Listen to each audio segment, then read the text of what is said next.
1 minute, 30 seconds remaining.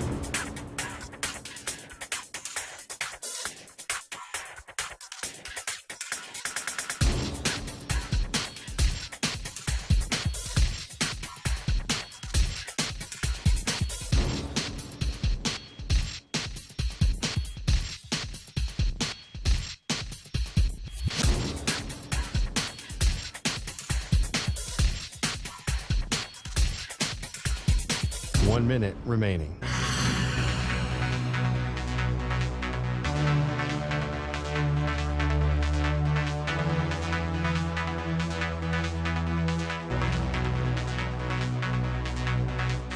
Forty-five seconds remaining.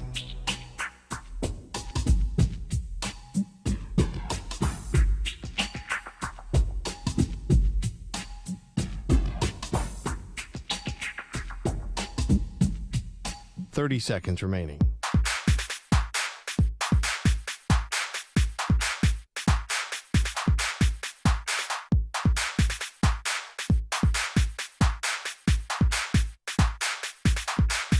Fifteen seconds.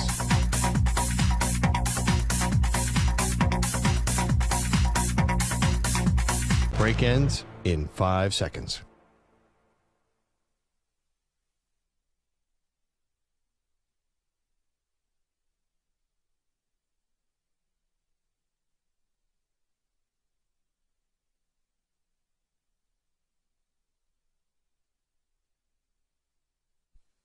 To infinity and beyond. He's live. He's nationwide. This is the Zach Gelb Show.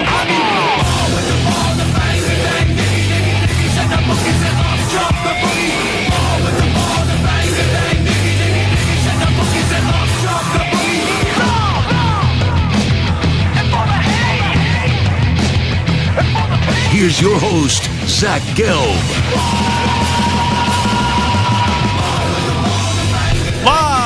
From the Palatial yet not overly ostentatious studios of the Infinity Sports Network here in beautiful New York City, sitting on top of the 10th floor of 345 Hudson Street. Welcome on in to what is a Tuesday edition of the Zach Gelb Show across all of our great local Infinity Sports Network affiliates, Sirius XM, Channel 158, the free Odyssey app, and of course streaming live on YouTube. 855-212-4227 is the number to jump on in. That's 855-212-4227. 4227. You could always get at me on Instagram where I'm straight flexing, or via the good old cesspool of Twitter X at Zach Gelb. That's ZACHGELB. And we come to you live always weekdays, Monday through Friday from 3 to 6 p.m. Eastern, or Samter's favorite time zone, Pacific time, from noon to 3 p.m. Pacific. I got Stu and I got Samter rocking and rolling with me. We got a good show to get to today. Glover Quin is going to join us 20 minutes from now. Robert Horry is going to stop by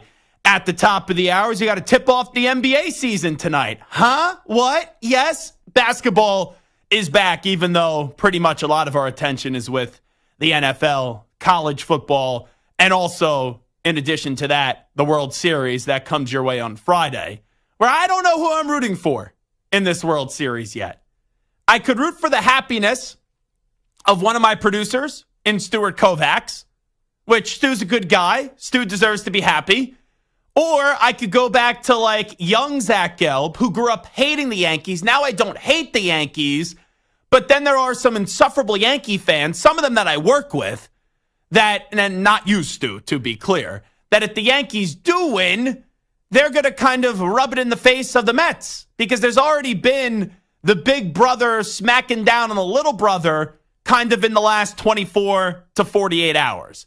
So I haven't made my mind up yet on who I'm rooting for in the World Series. I'll do that from now until Friday when the first pitch is actually thrown. I'm still standing by Ipe Mizuhara should be throwing out the ceremonial first pitch. By the way, Stu, before I get to Aaron Rodgers, I know we got to move it quickly in this segment because of the fact that we have Glover Quin coming up 20 minutes from now, and I'm very excited to talk about the Detroit Lions with him.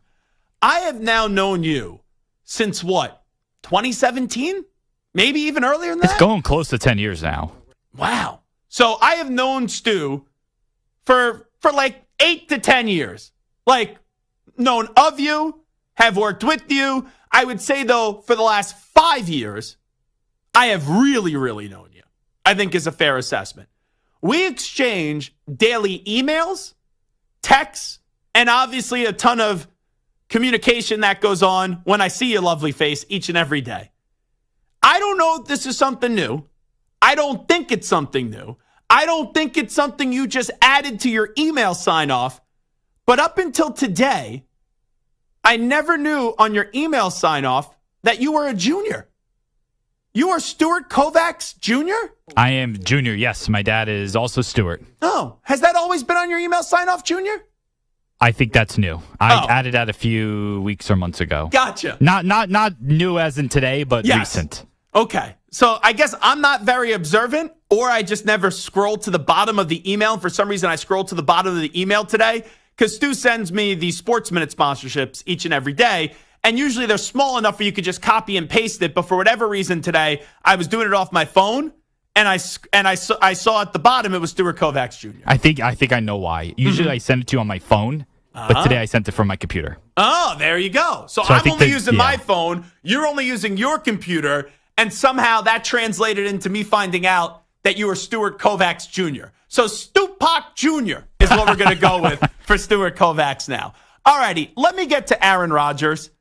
I just think at this point, and I used to have a guy who would religiously DM me, and I guess he was a Packer fan. I don't know. Maybe he wasn't a Packer fan, but he goes, I'm sick and tired of you talking about Aaron Rodgers.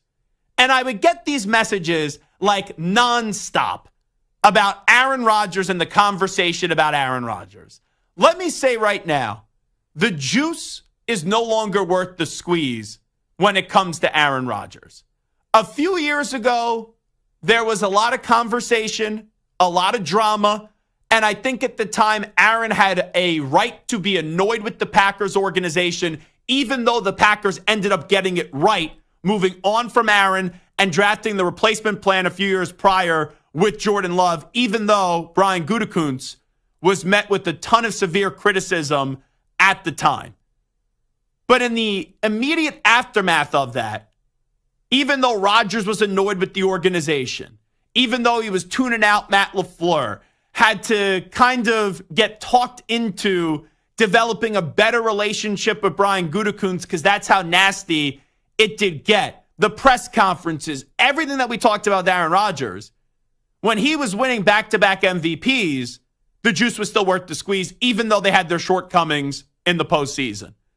But in that final year in Green Bay, that's when the juice started to no longer be worth the squeeze. And to the Packers' credit, they didn't elongate this relationship another year because the 2 years prior, he won the MVP. And it was like, oh, let's see him have another underwhelming season. The Packers didn't do that. They made the trade, and it ended up working out well for the Packers, and it's been a disaster. Not even underwhelming. We're at the stage where it is an unmitigated disaster for the New York Jets. Like, at least Brett Favre, when Brett Favre joined the Jets, they at least gave you a good first half of the season. The lousy Jets are sitting here with a 2-5 record, but their only wins come up against two stinky football teams in New England and Tennessee. But at the tail end, and I know Rodgers was banged up, and there's always excuses for Aaron, but at the end of that run in Green Bay, he was bad down the stretch. And they lost that playoff game where he made mistakes, or excuse me, the last game that prevented them from going to the playoffs, where he made mistakes up against the Detroit Lions. And he walked off the field with Randall Cobb, and we knew that was it for Randall Cobb. I didn't know if it was it for Aaron Rodgers, and we eventually found out that that was it for Aaron Rodgers. But what Aaron has kind of perfected is sitting on top of his throne and then having all of his servants kind of do his dirty work or carry on the message that he relays. That is what Aaron has done a really good job at, where he still controls the narrative, even at times when he looks crazy, he says ridiculous things, or the play isn't backing up the things he says or the player that he once was. And this is just the reality of sports, where not everyone goes on to have a 25-year career. Not everyone is Tom Brady when you could play elite football when you're 40 years old and you're like fine wine, you get better with age. And I've heard all the excuses in the world for Aaron Rodgers. At the end in Green Bay, oh, it's LaFleur's fault. Oh, it's Gutekunst's fault. Oh, they never got him someone to compliment Devontae Adams. Oh, the defense isn't good enough. Oh, the special teams isn't good enough. And sometimes those excuses were valid. But there are also moments where Aaron Rodgers at the end of Green Bay, or in his last few years of having a chance to go win a Super Bowl with Green Bay, made crucial mistakes that cost them games. Divisional round up against the Niners. Forced it to Adams, had a wide open Allen Lazard down the middle of the field. Up against the Tampa Bay Buccaneers, a home NFC championship game. Brady threw interception after interception after interception in the second half. Rodgers could never capitalize. Rodgers could never take control of the game. But Rodgers has this ability, because the power of his voice and also with the quarterback that he was, to make us believe that, hey, this is worth it for the Jets. And that was a good move by the Jets. And I don't fault the Jets for taking the risk, right? Where were the Jets going before they got Aaron Rodgers? But where have they gone since they've got Aaron Rodgers? Because don't get me wrong, I'd much rather have Aaron Rodgers over Zach Wilson. But right now, the football team I saw last year when Rodgers got hurt, and it was such an unfortunate start to his Jets tenure, and we got to see more Zach Wilson than anyone would have seen, is not that much different than the Jets that we're seeing this year with Aaron Rodgers through the first 7 games of the season. The line still hasn't been figured out. Garrett Wilson is good, not great. Breece Hall has been inconsistent. This defense is vastly overrated. And the quarterback, where Jets fans just said, oh, we just need average or above average quarterback play, right? That's all we need. That's all the Jets need. He's not giving you above average. He's not giving you average play. Aaron Rodgers right now is playing like a bad quarterback. And he's also playing like a quarterback who's 40 years old, playing on one leg. And the messaging that I've heard from Aaron Rodgers throughout the last 24 to 48 hours, oh, the team's not ready to go. Well, you already got a coach fired. Oh, the energy isn't good. Well, maybe you should lead better. Oh, we need to start having more fun again. Whenever I hear that, hey, we're taking it too seriously, we're playing too angry, that goes against everything Aaron Rodgers stands for. Hey, what is this? A participation trophy, youth football league, Aaron Rodgers? Let's just have fun. Let's just enjoy it. Your team should be PO'd. This is a team that right now is the most disappointing team in the NFL. The most disappointing team in the NFL. They headed into the season with expectations that even I thought were too high, but this should be a playoff team with the way that they're constructed. And right now, I don't want to hear about, oh, this could happen, that could happen, this could happen, that could happen. Shut up. Like, go out on the field and actually prove to the people that doubt you, which is me included, that you guys are better than what you're playing. Because all these excuses, all this bull junk that I'm hearing right now, it's kind of sad. It's sad that an all-time great is going out like this.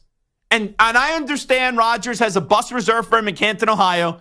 I understand he's one of the 10 greatest quarterbacks, talent-wise, to ever play in this game. I understand right after he waits the 4 or 5 years, he's going to have that gold jacket, and he is viewed as an immortal. But there are different levels when you rank the all-time greats. And we know Rodgers is in the exclusive club. But even in the exclusive club, there's another tier and another exclusive club to the exclusive club. And Rodgers is in the exclusive club, but he's not in the exclusive club. He's not sitting at the same table as Tom Brady. He's not sitting at the same table as Joe Montana. He's not sitting at the same table as John Elway. He's not sitting at the same table as Peyton Manning. He's not sitting at the same table as Patrick Mahomes. He's not. He's not sitting at that table. If he showed up, he would know people at that table. Maybe they would say, hey, we'll give you a sympathy invite, and you could maybe grab a seat from another table and sit at our table for about 30 minutes until security comes over and says, sir, get back to your table, the maitre d'. But Rodgers is not sitting at the table of one of those top 5 quarterbacks of all time. He's just not. And the thing with Aaron is even though he's an all-time great, when his career does come to a close, whether it's this offseason or the offseason after that, because maybe he plays for the Jets one more time next year, which I don't even see the point right now if it continues to go this way. But they just traded for Devontae Adams, and we know Woody Johnson, even though newspapers are outdated, he's in the business of being on the back page of the sports section. And that's how he runs his football team. Drama, drama, drama, drama, drama. Headlines, headlines, headlines, headlines, headlines. Him and Jerry Jones, similar in the last 20-something years, and they haven't done a lot of winning. But for Aaron Rodgers, his career, when it's all said and done, we're all going to say all-time great, Hall of Famer, all that stuff. There's going to be a but. But with how early he won, it's alarming how he never, forget about winning another Super Bowl, didn't even get back to another big game. And with what we've seen since the last year in Green Bay, last year it's nobody's fault, but then the first 7 games of this year, the juice right now is clearly no longer worth the squeeze with Aaron Rodgers. 855-212-4227, 855-212-4227. It is the Zach Gelb Show on the Infinity Sports Network. When we come on back, we'll discuss one of the best teams in the NFL. It's the Detroit Lions. They are absolutely loaded this year, even after losing Aiden Hutchinson for the year. We have the deadline coming up on November 5th. Who should the Lions target from now until that November 5th deadline? We will get to Glover Quin when we come on back. But first, sports fans, listen up. 1 in 8 men will be diagnosed with prostate cancer, and bladder leaks could be a side effect. That's why Depend is teaming up with the Prostate Cancer Foundation to encourage screening, because health is a long game, and it's yours to win. Now, here's the cool part. Through November, Depend is contributing up to $300,000 to prostate cancer research by donating 40 cents for every purchase of shields, guards, and Real Fit products. Void in Mississippi. Learn more at Depend.com.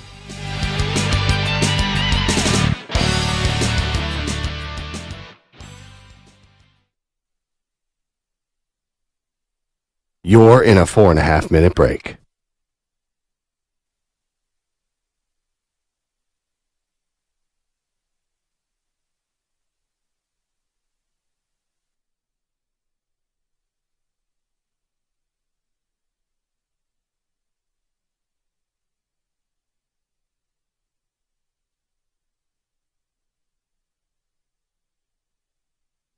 Four minutes remaining.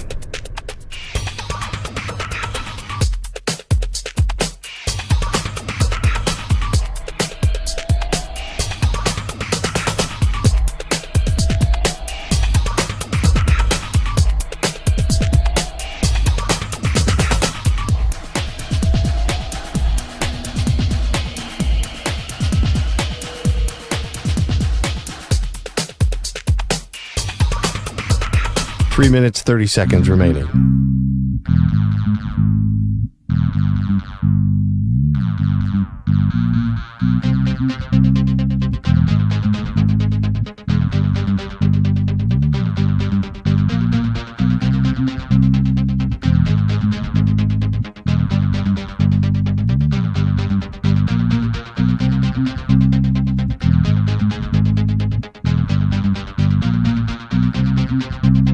Three minutes remaining.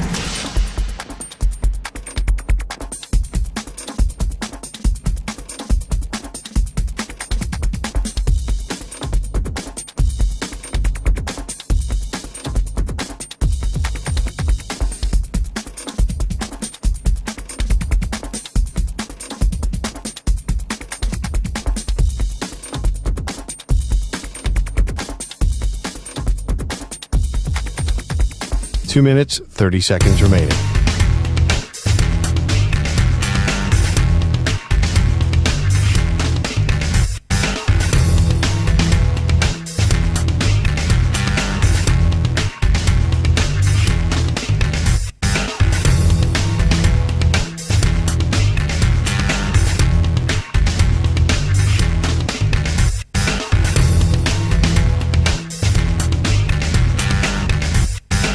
Two minutes remaining.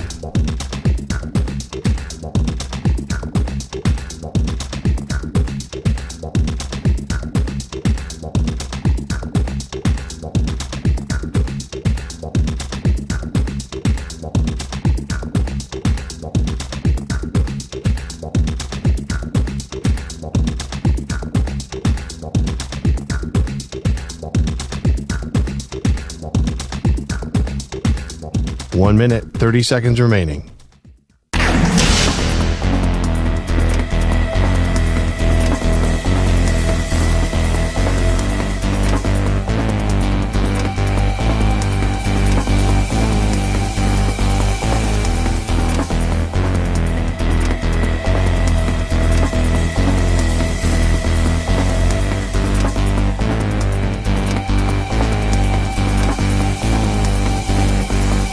One minute remaining.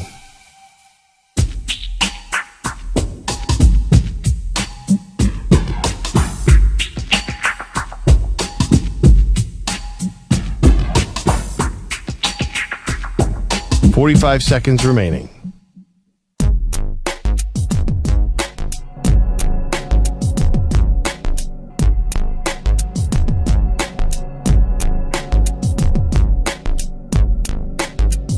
Thirty seconds remaining.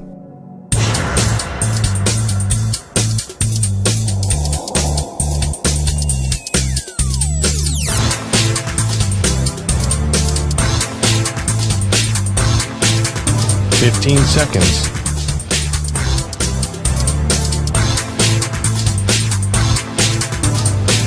Break ends in 5 seconds.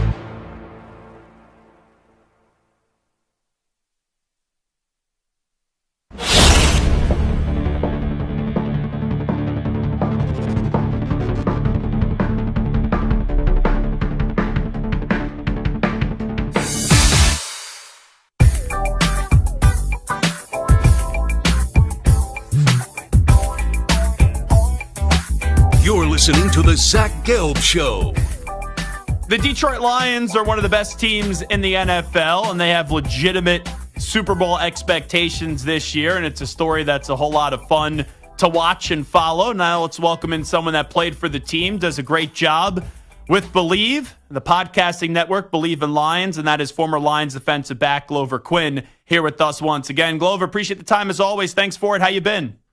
Man, I've been good. How you been? Well, I've been fantastic. So I was really impressed by the Lions' effort this past weekend. And I know they got off to a slow start, down 10-0 to the Vikings, overcoming that injury that happened the week prior to one of their leaders in Aiden Hutchinson. But to see them scratch out that victory up against the Minnesota Vikings with all they went through this past week and the slow start in the game up against Minnesota, extremely impressive. Oh, yeah. I mean, they started out shaky, like you said, and I was sitting there like, oh, my gosh, this is going to be one of those games. You know, Minnesota came out. They had a big play in the beginning. Dan Campbell went for it on fourth down. They got a big stop. They had all the momentum. They come out. They get a run. Aaron Jones down the sideline. And I'm just like, oh, boy, here we go. Because I know how it is playing in Minnesota. It's a great environment. The fans are awesome. And they're a 5-0 football team. So, you know, they're playing with a lot of confidence. Their fans are being fans with a lot of confidence. And so I'm like, it's going to be one of those games. And then, you know, they go down 10-0. And then all of a sudden, the Lions put together a drive. They slowed the game down. David Montgomery went out the game. And when David Montgomery went out the game, I was sitting there with some friends watching the game. And I was like, you know, this right here just means they get a little more of Jahmyr Gibbs. You know, they get a little more of Jahmyr Gibbs, and he provided that spark that the Lions needed, that dynamic run down the sideline, incredible run, incredible footwork. And then once that kind of happened, it's kind of like they settled down, they took over the game. Jared Goff was dialed in, especially against the pressure. You know, those guys they were rolling, and once they turned it around, I knew then. I was like, all right, I feel like they got it. They got it in the bag. It was a really good game though. Two really good football teams, and the Lions did just enough to get the win.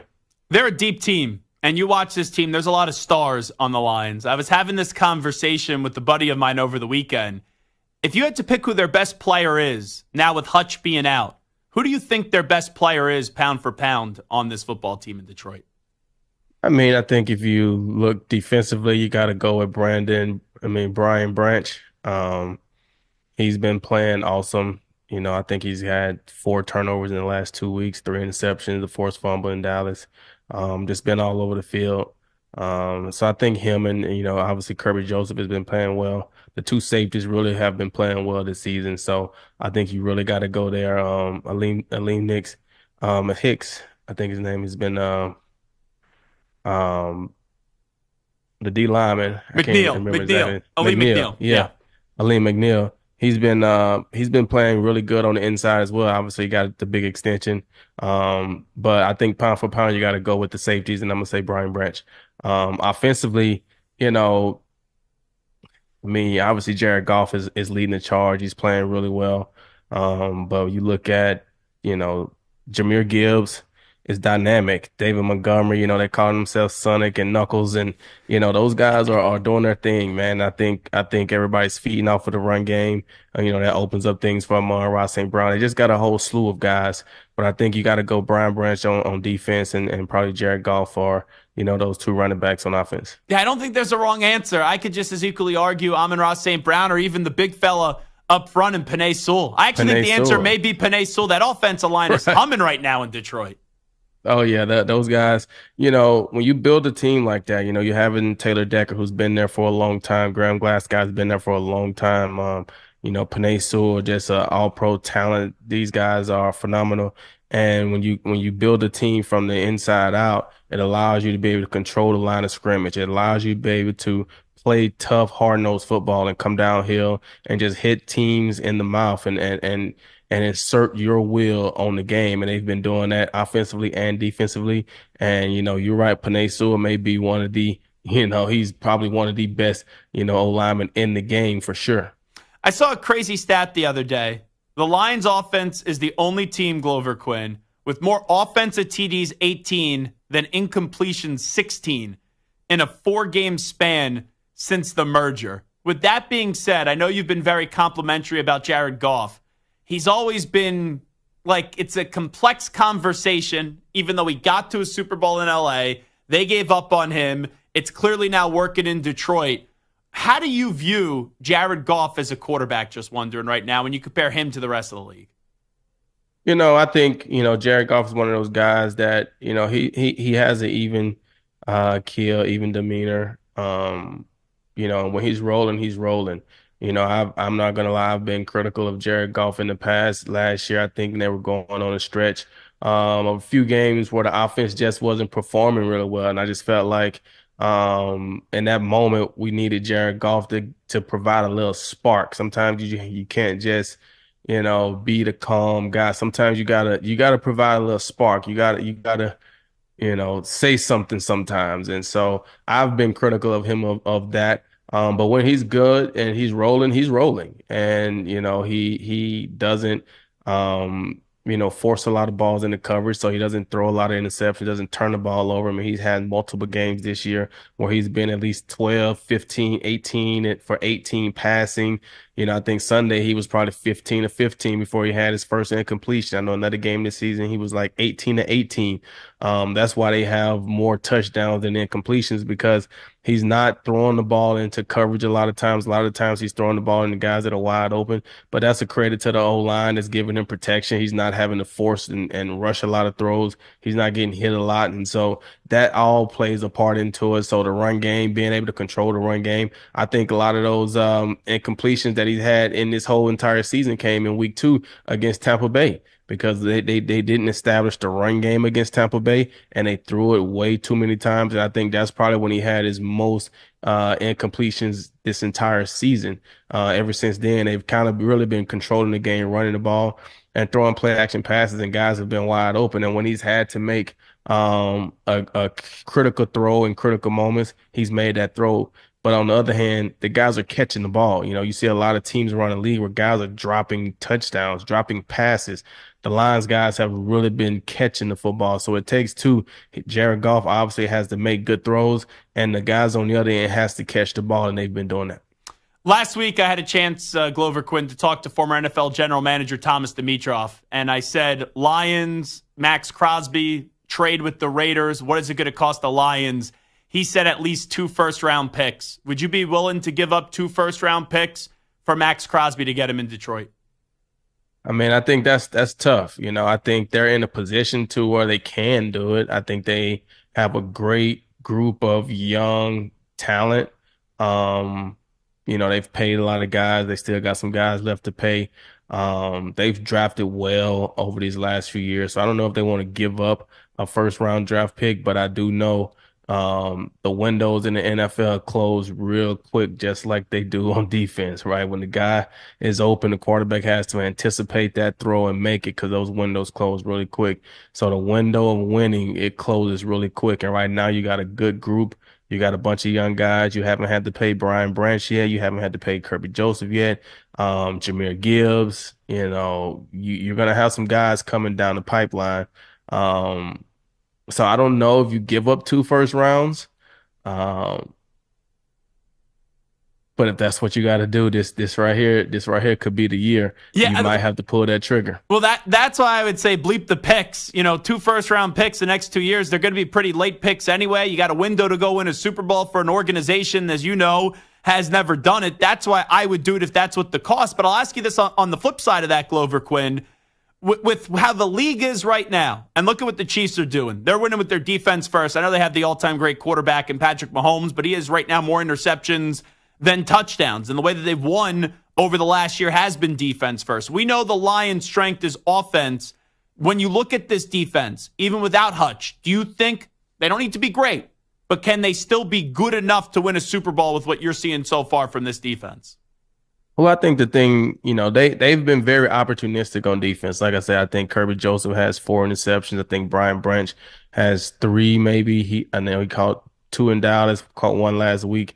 So they've been really dynamic as a safety group. But the thing that was worrisome was this past game in Minnesota. I don't know if they got enough pressure on Sam Darnold. And, Sam Darnold has been playing great this season. Obviously, they were a 5-0 football team. But I think if you're going to beat and compete with the other top echelon teams, you're going to have to get some pressure on the quarterback because it's going to be tough for DBs to stick in coverage against the top teams, the better wide receivers, consistently over the course of a game, especially when you're trying to get deep into the playoffs and get to the Super Bowl. So I think they definitely got to figure out a way to create some pressure.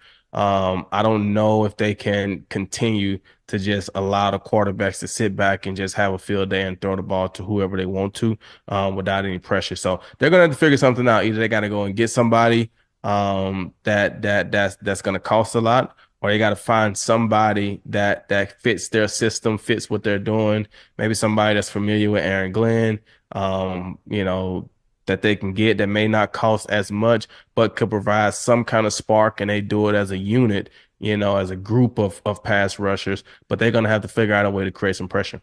Last thing I'll ask you, because I think the Lions right now, with the way that they're playing, they're the team to beat in the NFC. I'm down on Philly this year. I'm down on the Niners right now. Rams are banged up. I truly do believe the representative in the Super Bowl, with what I've seen so far, is coming out of the NFC North. So when you look at the entirety of the NFC, with your playing background, who's the team that you're I don't want to say afraid of, but maybe fear the most that, they could be a pain in the rear end for the Lions and potentially prevent the Lions from getting to the Super Bowl in the NFC?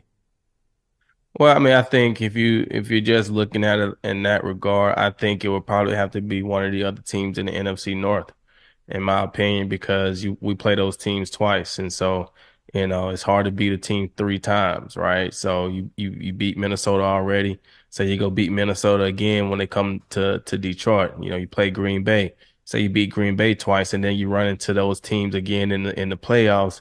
They're very familiar with you. Obviously, they're playing good football as well. At the moment, and it's very hard to beat a team 3 times, and so those would be the teams that would probably worry me the most, just because they're familiar and we've played them multiple times already. But like you said, I mean, I don't think the East is very strong, with Dallas and the Commanders. I don't know. Well, you got Philly, obviously, and Philly can get hot, right? They got players. Philly may be having the formula that they want, right? Kind of struggle, grind through the season, but, get healthy at the right time. Guys kind of lock in at the right time, and you get on fire in the last 3 or 4 weeks of the season and ride that momentum into the playoffs. That's kind of the trend that they're on right now. Obviously they come off a big game against the Giants this past week, so they could take that momentum and kind of get themselves going. The West, San Francisco, they're that same type of team, right? Obviously they lose Brandon Ayuk, but Debo Samuels, Hopefully they get Christian McCaffrey back at some point, just because you want to see great players out there on the field. I don't know what was the final thing with his Achilles. I don't know if it's torn or whatever, but he hasn't played yet.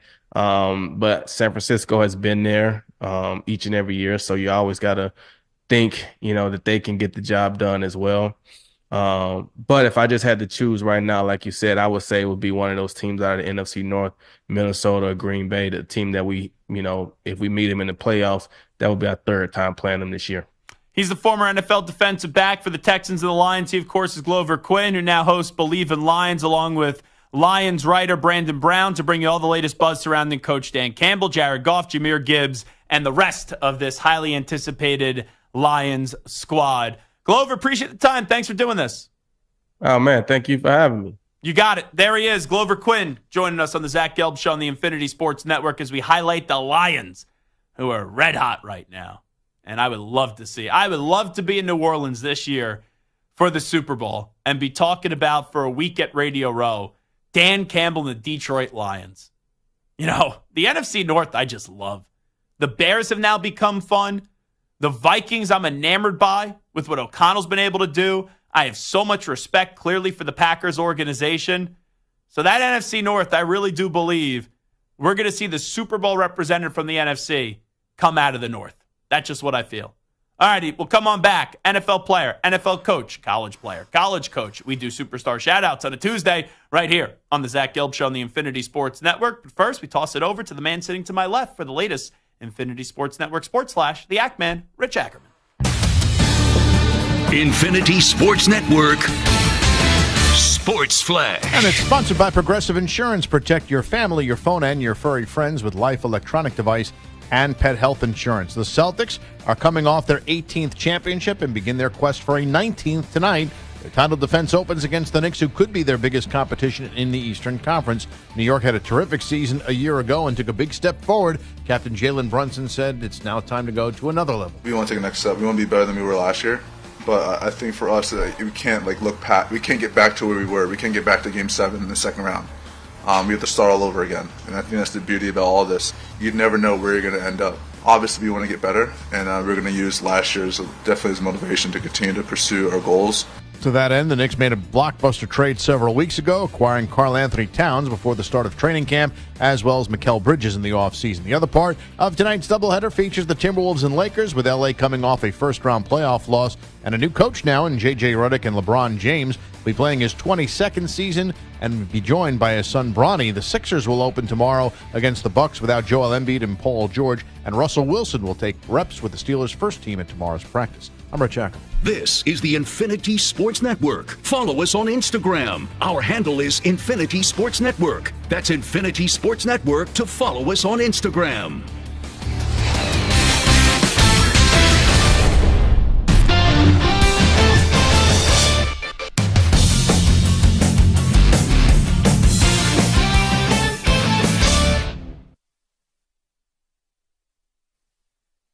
You're in a 5-minute break.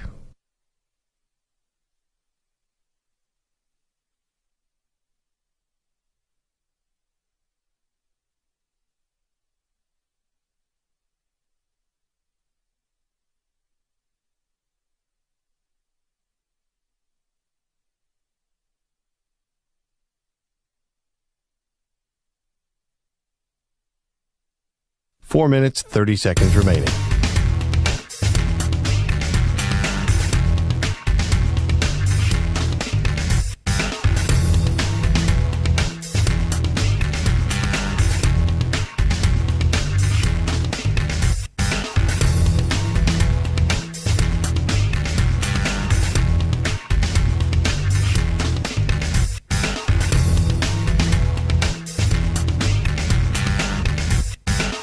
Four minutes remaining.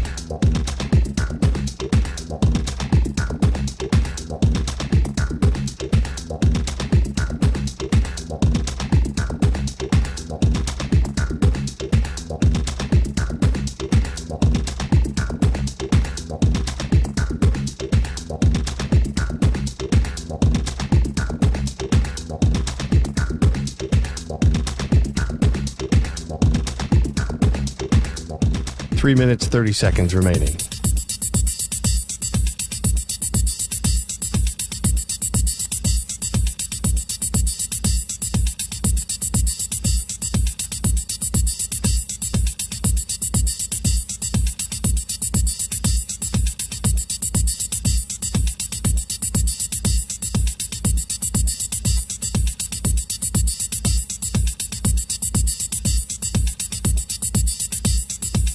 Three minutes remaining.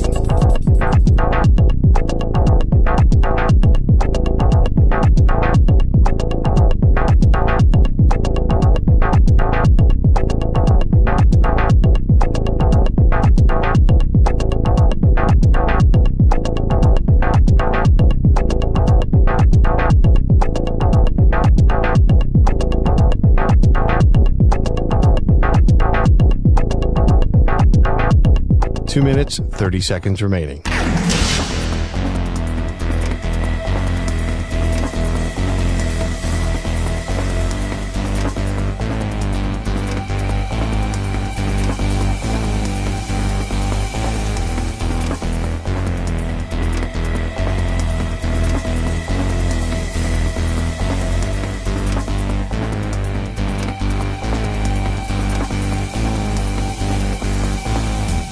Two minutes remaining.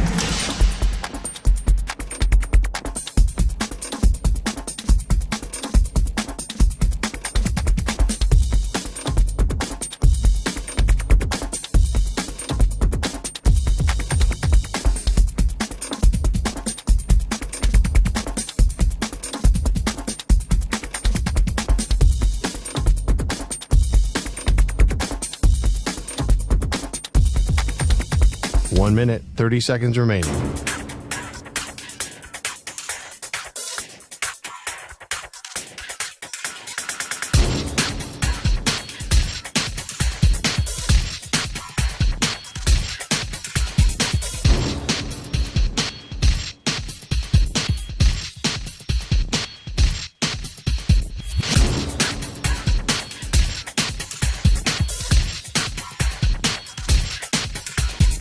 One minute remaining.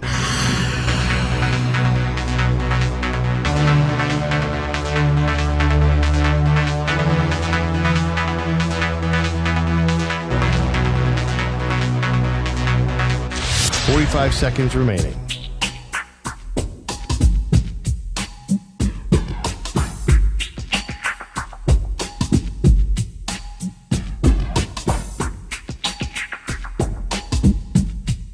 Thirty seconds remaining.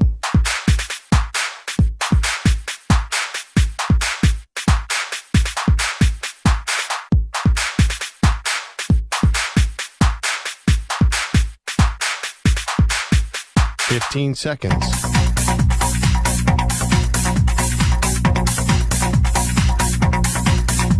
Break ends in 5 seconds.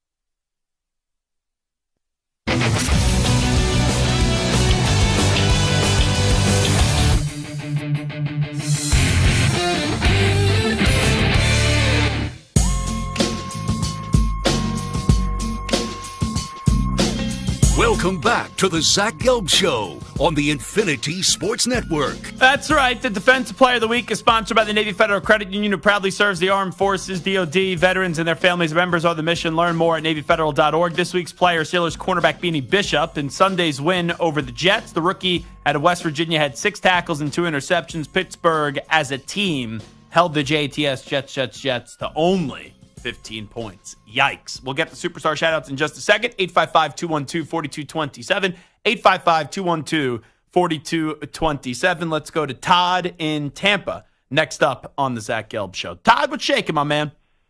No, Zach, I just want to say I want to apologize to America for a 10-point lead.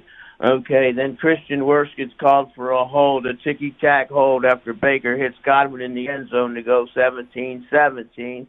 Then Baker throws a pick and by the 2-yard line. Then our kicker, who's made 12, 15 in a row, hits the upright, and calamity strikes, okay, because Todd Bowles doesn't know what to do when that. And then we hit Mike Evans in stride. I love Mike Evans. Okay, but if you're going to pull your hammy, you come down with the football in the end zone when Baker drops it in there. Okay, come on now. Okay, you're laying out, you catch the football. Now we lost our 2 receivers. We got to find a way to win. But we were hitting Lamar Jackson, and then we stopped him. We caved. So again, the Buccaneers found a way to give one away, up 10-0 at home. But thank goodness we're 4-3. We're still in charge of our own destiny, and we can go from there. But fellas, wake up, okay? Yeah, we're in the NFC South, and the teams are a little weak here. But this team, when we're healthy, now I don't know what we're going to do without Godwin and Mike Evans. We're going to have to find a way to get dubs because they ain't canceling the game. But the bottom line, Baker, you should have taken that ball and ran it yourself from the 2-yard line and tucked it in the end zone. Come on now. We don't need that. You're getting the shotgun and take it up the middle. Okay, there's no excuse for us doing that right there and Hey, Todd, seems like there's a lot of mistakes you guys made last night, is what I gathered from your phone call. A lot of mistakes. Sloppy play. A lot of self-inflicted stuff. I concur with that. But at the end of the day, we're still 4-3 and we're still in first place. You're as good as your record is. And this team, when we're healthy, now don't get me wrong, okay, Mike Evans is out, Godwin is out, that's a different ballgame, okay? This team, when coached right, you got to remember, Malcolm Glazer Sr. moved Tony Dungy out because we couldn't win the big game, okay? And Todd Bowles is not, he's a coach good enough to get you to the playoffs, but he's not a good enough coach to get you over the hump. That's Tampa Bay, and appreciate the phone call, Todd. Tom Brady's no longer there. They're good enough to get to the playoffs. They're good enough to win a playoff game, but thinking they're going to do anything other than that, come on. You went up against one of the better teams in the NFL, too. So this idea that they let one slip away, the worst penalty was bad, because I think it was 7-0. It would have made it 14-0 if memory serves me right. That was bad. It was a bad call. But still, even if you were up 14-0, doesn't mean that you're going to be able to slow down Lamar Jackson for the entire night. Lamar Jackson and Derrick Henry right now are just so tough to beat.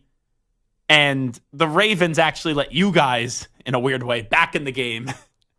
And for some reason, Todd Bowles, when the game was pretty much over, thought he could still go on out there and come on back. And unfortunately now it looks like Chris Godwin is going to be out for the season, or out for a large chunk of the season with that injury. So, Tampa Bay, they could make the playoffs. They could win that division. But remember, Atlanta already beat you once. You play Atlanta again coming up this weekend. You lose that, and then you got Kansas City and the 49ers after that. Rough time to get hurt right now. I think the Falcons are going to win the division. And I know the Falcons just got blown out by the Seahawks. All righty, we'll get to that Falcons-Seahawks game coming up, because I have a shout-out to give, a few shout-outs to give. Let's get to a little superstar shout-outs. Another week in the books. Who stood out on the gridiron? We give you our superstar shout-outs right here on the Zach Gelb Show. I felt bad, Stu, for Todd in Tampa. He sounded down in the dumps right there. I felt like I was his football therapist, which I always am happy to do. At 855-212-4227. My office hours, by the way, are 3 to 6 p.m. Eastern time. You don't have to make an appointment.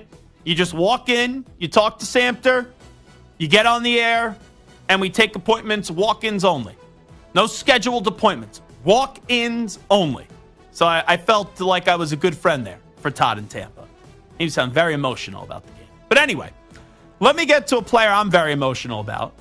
And he's a good player. The Steelers clearly don't believe in him because they declined his fifth-year option. He has not played behind good offensive lines. And all this guy has done has been a 1,000-yard rusher in the NFL.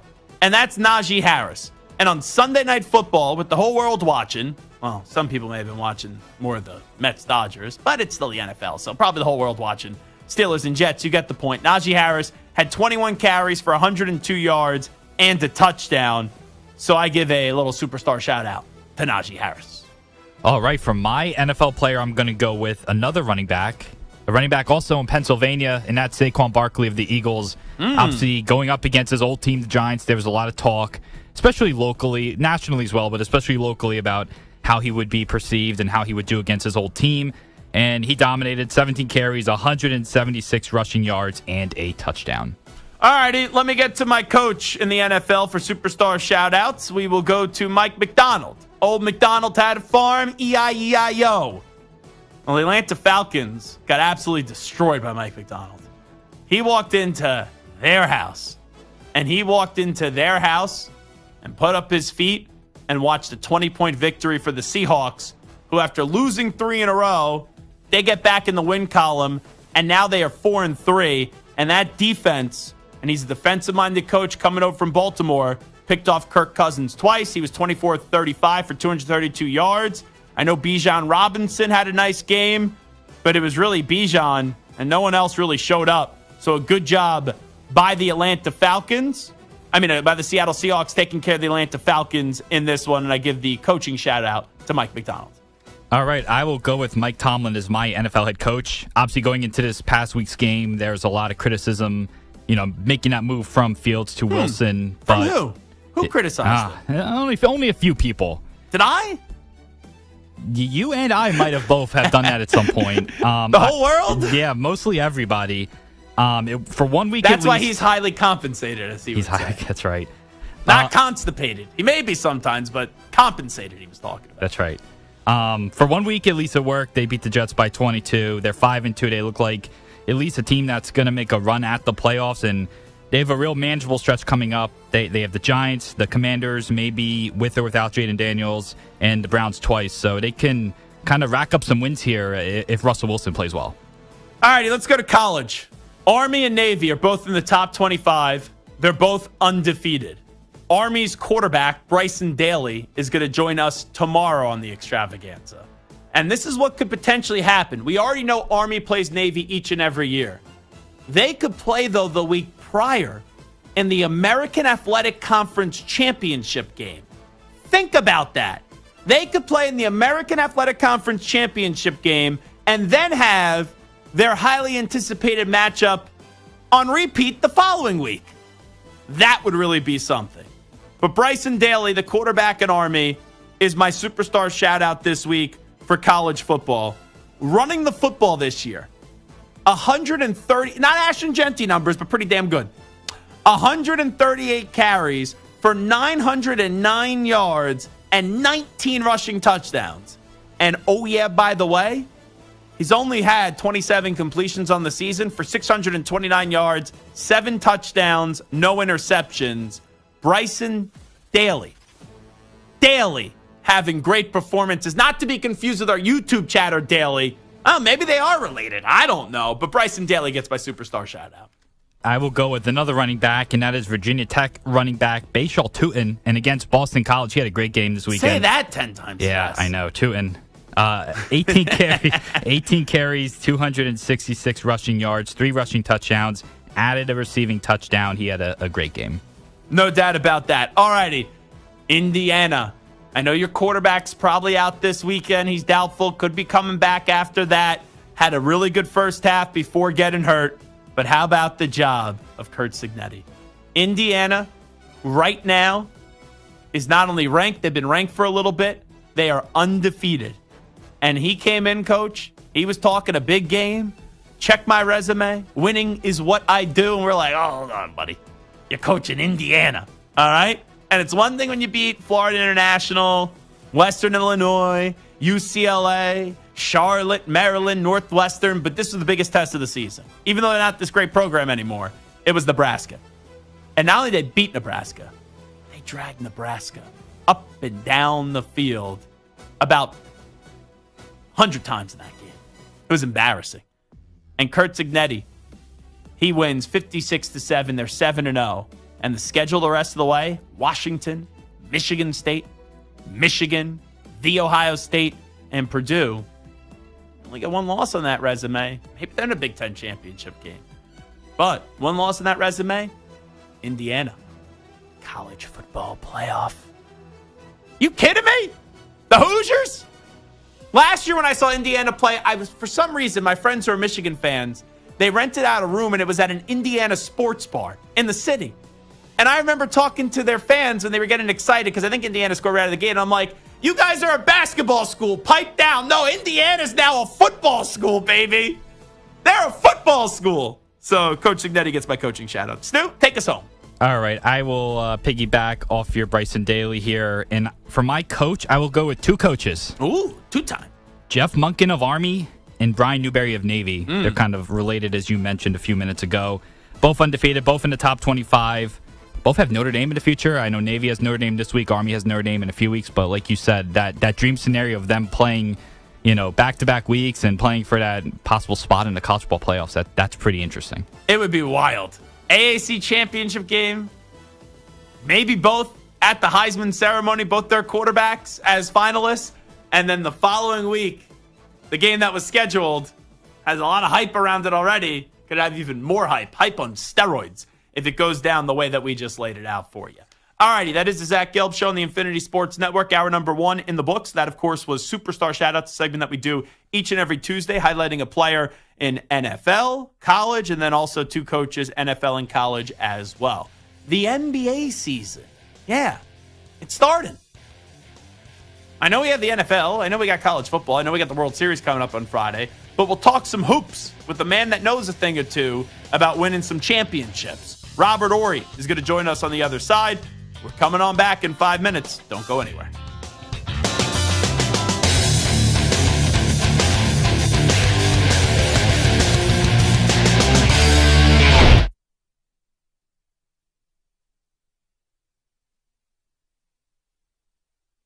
You're in a 5-minute break.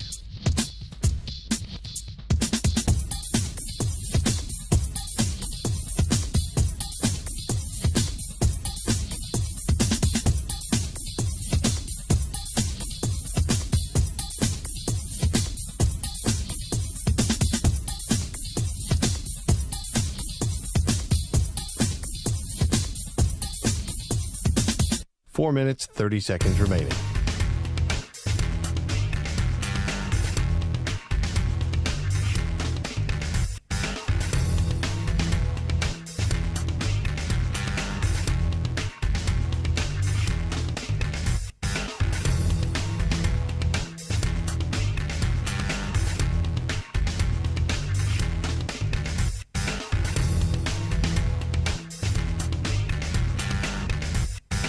Four minutes remaining.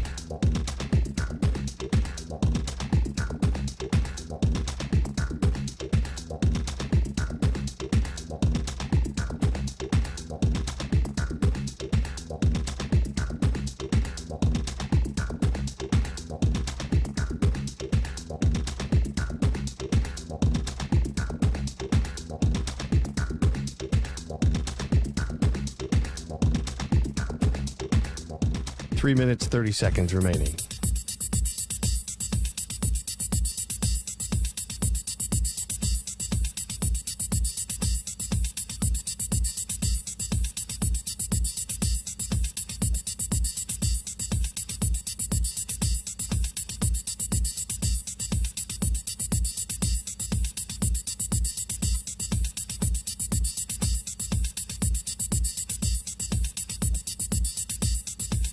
Three minutes remaining.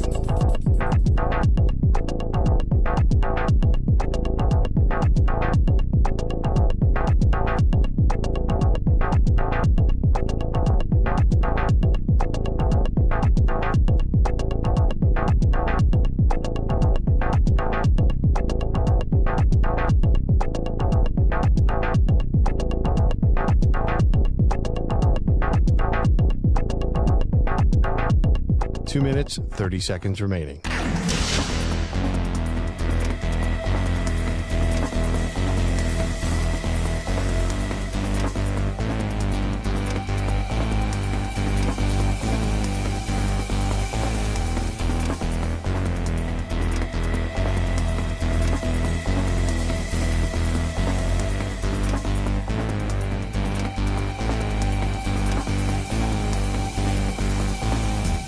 Two minutes remaining.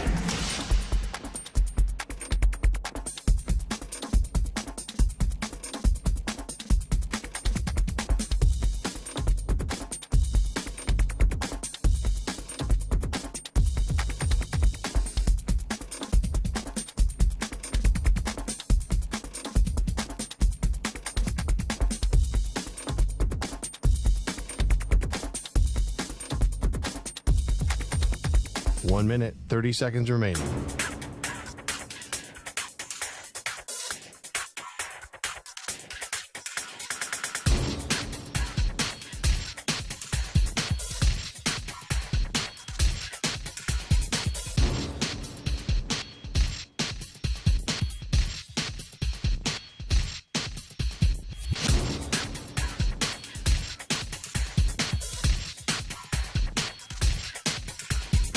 One minute remaining.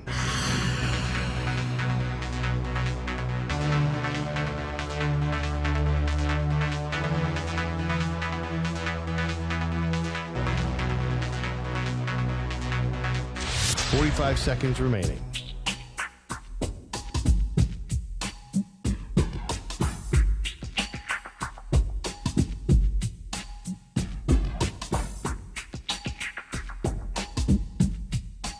Seconds remaining.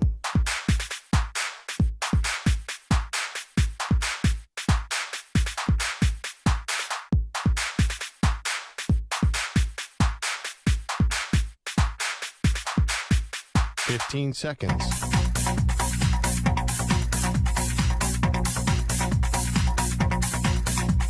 Break ends in 5 seconds.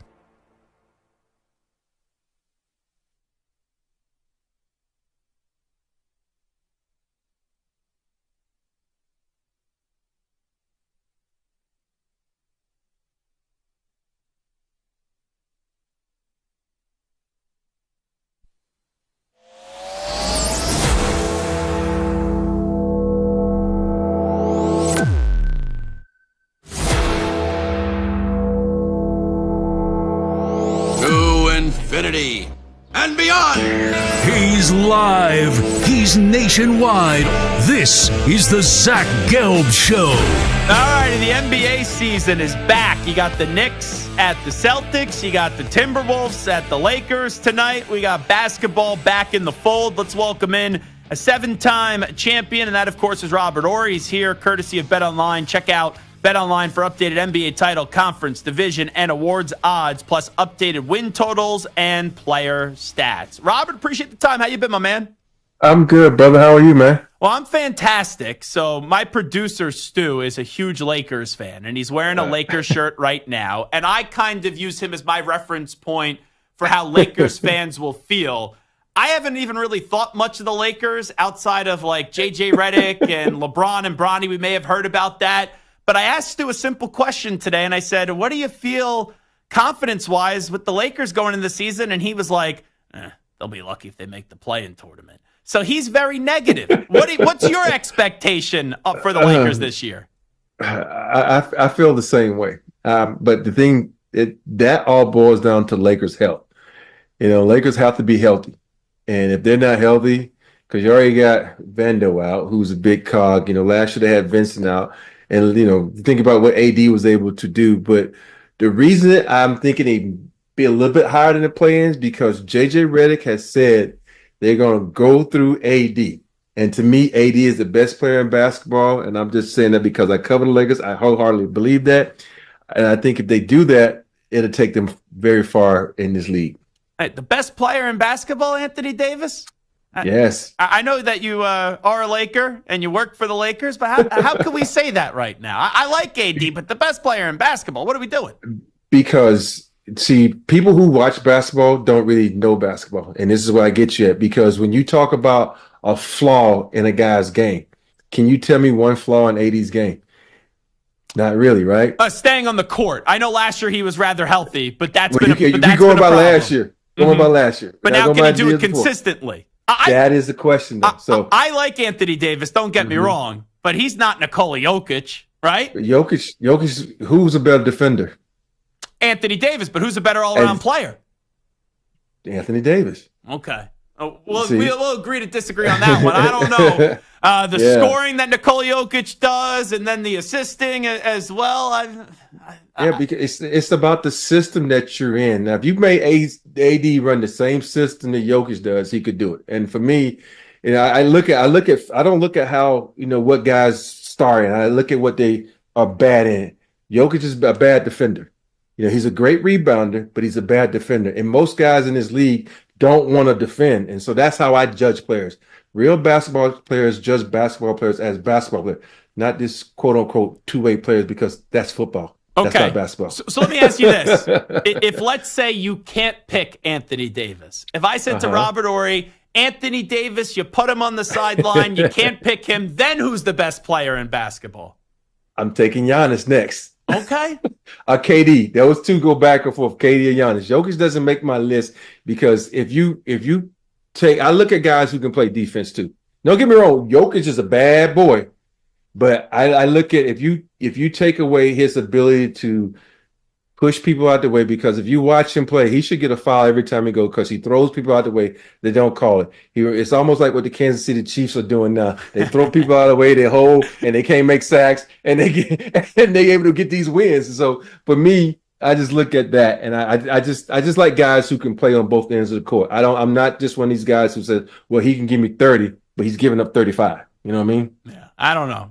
You watch a lot of Nuggets and Lakers. Nikola Jokic. If I may say so myself, Robert Horry, with all due respect, you know a thing or two about winning championships. I like what I see from Nikola Jokic night in and night out. But anyway. I do too. Yeah. I do too. I don't know. Yeah. It seems like there's a little haterade with you and Nikola Jokic. No, I love Jokic. I think he's the fourth best player in the league. You know, I think it's AD, KD, and LeBron, and then Jokic. You know, I put LeBron there because of his longevity. And then, you know, and if people don't have on their top 10 list a guy as Devin Booker, you know, I love guys who can play offense. And Devin Booker, who showed me he could play defense in the Olympics, his stock rose for me. And I'm the type of player like, you know, when you think about this, when you watch basketball, it's no line shift like in football where the defense comes. You have to be able to do it on both ends of the floor. And that's what I love about the purity of basketball, when guys can do it on both ends of the court.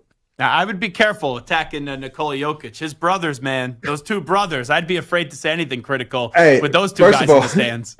Hey, I seen that guy take a punch, so I ain't scared of him no more. Robert Horry with us.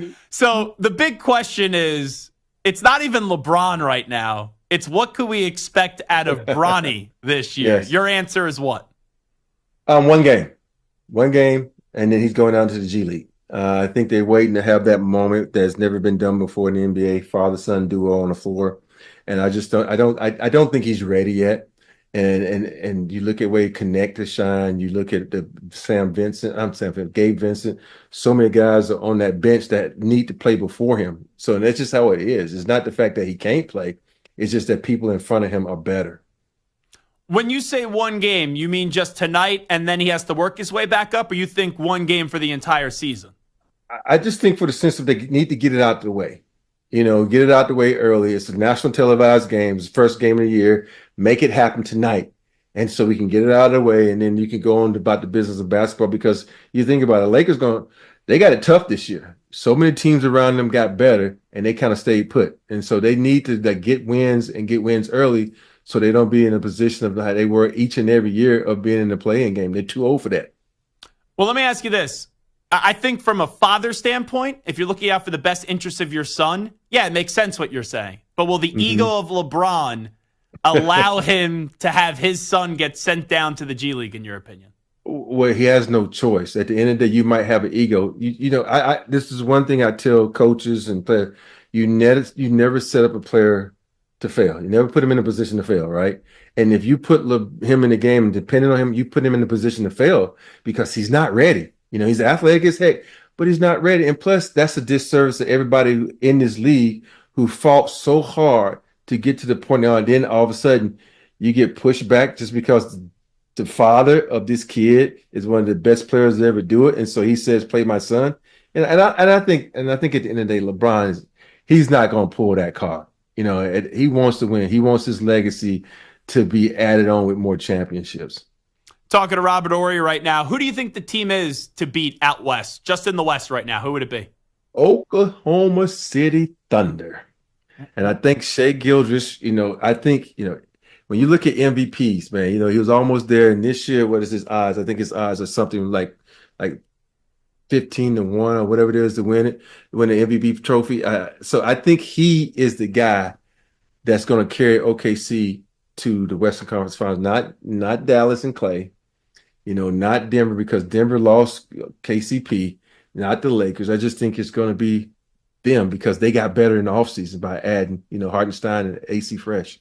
Who do you think won the trade between the Knicks and the Timberwolves, by the way, that saw Julius Randle and Dante DiVincenzo go to Minnesota and then Cat come on over to the Knicks?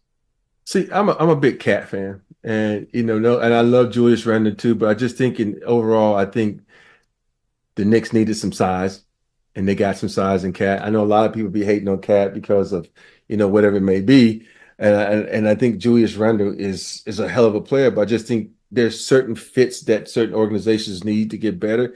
I think the fit of a guy who has 6'11", can one of the best three-pointer shooting bigs you ever seen. I just think the fit there is so much better than the fit of Minnesota because, to me, Julius Randle and Ant-Man are kind of the same players. Even though I'm not saying that Ant-Man is way more talented, but they do the same thing. Is what I mean by that. Wrap it up with Robert Horry. We'll talk more about BetOnline in just a second. When you get into the East, we know the Celtics are the defending champs. They're the team to beat.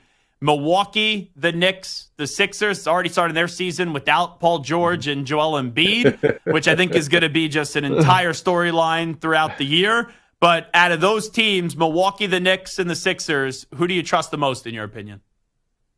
Well, I'm not trusting the Knicks right now. Just because they're a new team with Bridges and Cat, that chemistry got to be formed. So I'm gonna have to go with, the Greek Freak. I'm gonna have to go with Milwaukee because you think about it, you got Dame Lillard, one of the best clutch performers of all time, and you got, of course, the Freak. And what he can do for that team. And I'm really interested to see how Doc Rivers can get his system implemented in the first full season and see what he can do with that squad because the funny part, you heard Giannis. He heard what he said. He said if he don't win now, he might get traded, and that's a definitely shout out to his organization. Where I want to win now, not later. But you know what? It's like the kid who cries wolf. I feel like this guy says he's going to get traded every year. I'm going to leave. They could get rid of me, and he keeps on signing contracts. I know he won a championship a few years ago. But I kind of roll my eyes when I hear Giannis say that now, Robert. Hey, that championship was so long ago, we don't even know what year it was. Yeah, maybe for you, someone that wins all these championships, but for the average sports fan, come on, it's not that long ago. I'm kidding, man. Yeah, I'm kidding. But, and for me, I think, I think Giannis is I think the biggest mistake they ever made was getting rid of Holiday. So many people don't understand the importance of a locker room guy, the importance of a guy who's not, who approaches the game unselfishly and it doesn't care about himself. And I think that was such a big, letdown for them. Even though you got Dame is not the same defender. That's one of the things that you got to look at in this league because you got to be able to lock someone down at the end of the game. But they're going to have to make some moves over there if they don't win it this year because you fire the coach out the 5 seconds. You got Damian Lillard, and let's be honest, if he doesn't win this year, they got to blow that team up. How about that? One last thing for you, Robert Horry. When I get to Victor Wembanyama, what is the expectations this year for Wemby? Bigger and better things, and what I mean by that is he has Chris Paul on his team now, and Chris Paul is the type of player that say, "Hey, this is the pecking order: you A, B, C, and D." Giannis played a lot of guys last year that was fighting for pecking order when they didn't know. Hey, everything goes through Wemby. And I think now with Chris Paul that he's going to settle him down. He's going to put him in a position to succeed. He's going to say, okay, you're killing him on the outside. Let's shoot jumpers. You kill him on the inside. Let's go inside because you need leadership like that. And I don't think that he's had that leadership last season. And I think he's going to be damn good for them. But will they make the playoffs? I don't think so. Robert Horry right now is here courtesy of BetOnline. Check out BetOnline for updated NBA title, conference, division, and awards odds, plus updated win totals and player stats. And we know Robert Horry is not going to be placing any bets on Nikola Jokic, is what I took away from this conversation. No, I'm not, well, you can because they lost KCP, so they won't win it this year. And we see how Murray had a great Olympics. Appreciate it, Robert. Good to connect with you. It's good to see you, Zach. All right, take care of yourself, man. You too. There he is, Robert Horry, joining us on the Zach Gelb Show on the Infinity Sports Network. That was fun. That was a good chat with Robert Horry. Very good chat. So, Stu, let me ask you, Mr. Laker fan. Mm-hmm. So he was a little bit more optimistic than you, but he wasn't as delirious like some Lakers fans, which I don't think a lot are, but some, I'm sure they're out there saying, oh, if this happens, that happens, LeBron can go win a championship again. I don't think LeBron's win another championship again if he stays with the Lakers. But off that conversation, do you agree with him that this not should, but will happen? Bronny plays tonight and then they send him down. Thought you were going to ask me if Anthony Davis is the best player in the NBA. Don't get me wrong. I'll get to that in a second. So I don't think it's going to be one and done, but I do think they're going to play him tonight, send him down. He'll be back, though. I don't think it's going to be. I don't think this is going to be it. I think when a few guys get hurt, they'll bring him in, they'll play him in some blowouts. But I think tonight will be the night where he gets on the court with LeBron, and then he goes away for just a little bit. All right. If memory serves me right, you like Anthony Davis, right? I do like Anthony Davis. But you're not like head over heels in love with Anthony Davis. Absolutely. I think he's a very good player. I don't think he's the number one on a good team. I think he's more of a number 2 or 3. I don't think he's an alpha. I think he's very talented. He also has trouble staying healthy. If he stays healthy, I still don't think he's Well, you know what? It's kind of like Tua. I'm not saying the injuries, but he stayed healthy last year, and then Tua stayed healthy last year as well, and look at Tua just got hurt this year. So when I was arguing that with Robert Horry, and he was having fun with it, at first I thought he was just like, oh, because I work for the Lakers, but then he was serious. And I understand there's not really a flaw on the court with Anthony Davis's game. Like maybe the motor you want to see a little bit higher at times, but he is a tremendous two-way player. Elite offensive player, elite defensive player. But you got to be available. And I know last year he was healthy, but more years than not, he's unavailable in certain big moments. The only reason the Lakers won that one championship is because Anthony Davis was available. So to say that because Nikola Jokic isn't an elite defender, and he's not a good defender, but I wouldn't call him a bad defender. Like, he's fine. I don't think Nikola Jokic is this brutal defender. Now, obviously, his game is no more for the incredible passing, the rebounding, and he can make a shot anywhere on the court. But we're talking about a multiple MVP award winner, an NBA champion, and a Finals MVP. Like, I don't know. If you asked 100 Laker fans if they'd rather have Jokic or Anthony Davis, they would. It'd be 95 plus, maybe even 99 or 100. It should be. You're right. It should be 100. If it's not 100, I think you're delusional. Now that's not. Well, you know what? I'll call Robert Horry delusional. Maybe he's got those Laker glasses on. Yeah. Yeah. I think he called him the 4th or 5th best player in the league. Is what he called Nikola Jokic? Yeah. I would still say he's won. Heading into last postseason, you would concur, heading into it, he was viewed as the best player in basketball. Yes. Then for a while in the postseason, the baton was handed slightly to Anthony Edwards. Slightly. But then they didn't get the job done in the conference finals, where they lost to the Mavericks. I can't call Kyrie the best player in the league. Luka, I guess, is in consideration, but in Robert Horry's line of thinking, he don't play much defense. The Celtics won a championship. Tatum was good, but I thought Brown was better. So you can't say it's Tatum. Giannis in that conversation. Miserable year last year because of the injuries for him and Dame. It's like you go through this.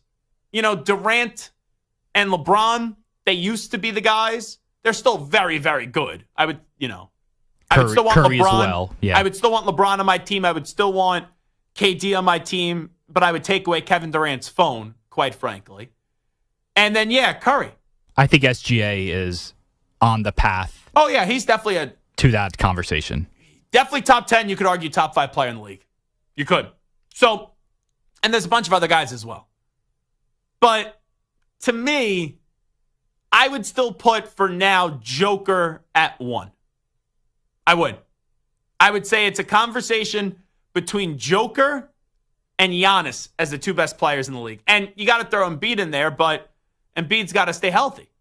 Embiid, when healthy, he's awesome. But when I saw that report today, the Sixers for their first game are going to be without Paul George, which you knew about, and then Joel Embiid, it's like, that's how you're starting off your season? So I guess it's better to get the injuries out of the way now. And, both of those guys are starting to get Kawhi vibes, where it's like, hey, we know the injuries are just going to be inevitable. Kawhi's also not ready to start the season as well. So, it is the Zach Gelb Show on the Infinity Sports Network. Stu, you down Anthony Davis, according to Robert Horry, the best player in basketball. Your thoughts? You're in, right? Oh, sure, yeah. You got the best. How can you only be a playing team? That's what I should have said to him. You think at best they're like slightly above a playing team, Robert. You got LeBron, you got Anthony Davis, who you just said's the best player in the league. Oh, that was something. But I always enjoy having Robert on the show. All righty, let's take a timeout. We'll come on back with overreaction, proper reaction. Football is back, and what better way to celebrate than winning some cash with Sleeper Picks? Sleeper Picks is a fantasy game, but you can win real money. Just pick more or less than at least 2 player stats. If your picks are right, you win. You can pick up to 8 players to win up to 100 times your money, and Sleeper has a couple of huge offers to kickstart the football season. For new users, Sleeper will match your first deposit with up to $100 credit to your account. If you've already played, Sleeper's got discounted player projections for you every week of the season. So download the Sleeper app now and use promo code SCORE, and your first deposit will be double with the credit up to $100. What are you waiting for? Download Sleeper today and use code SCORE, S-C-O-R-E, for a credit up to $100 match on your first deposit. That's code SCORE. Must be 18 years in most states and a state where it's legal. Promo code and other restrictions apply. Visit sleeper.com. Please wager responsibly. Gambling problem, call 1-800-426-2537 for help. Paid for by Blitz Studios.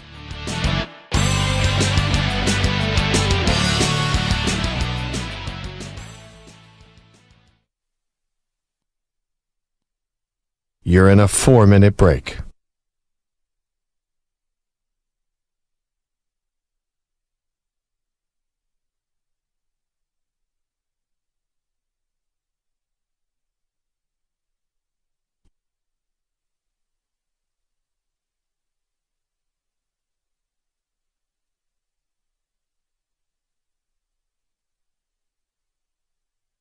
Three minutes, 30 seconds remaining.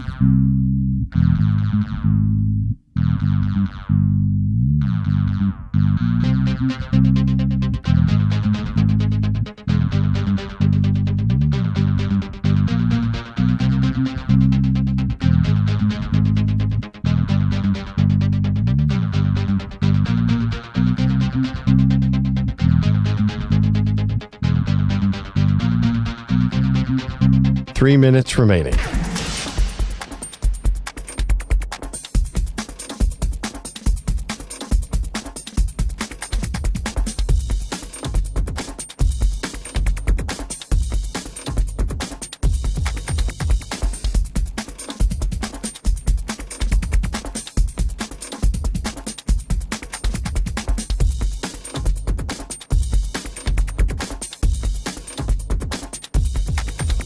Two minutes, 30 seconds remaining.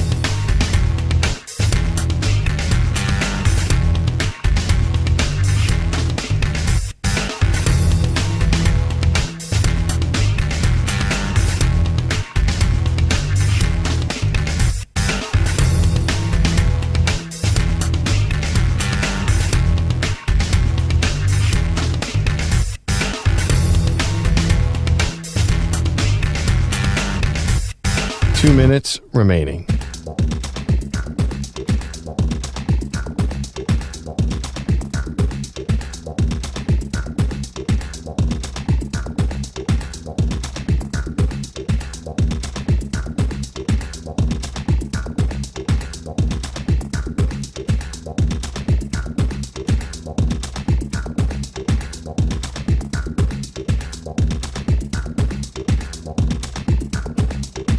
One minute, 30 seconds remaining.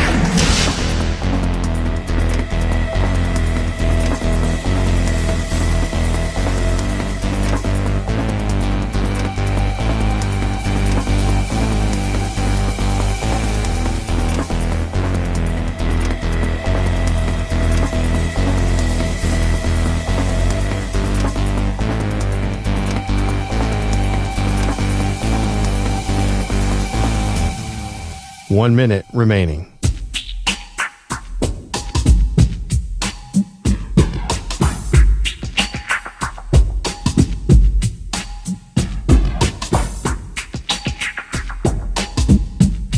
$45 seconds remaining.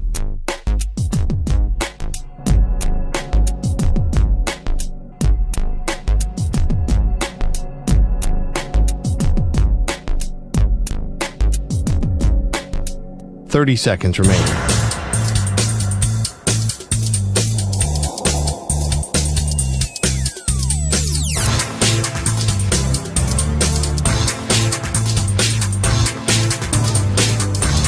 15 seconds.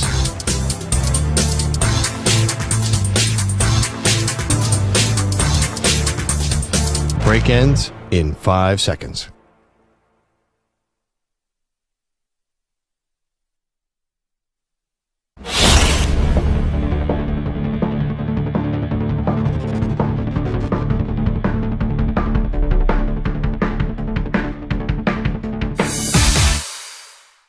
Another NFL week is complete, which means it's another week to freak out about your favorite team.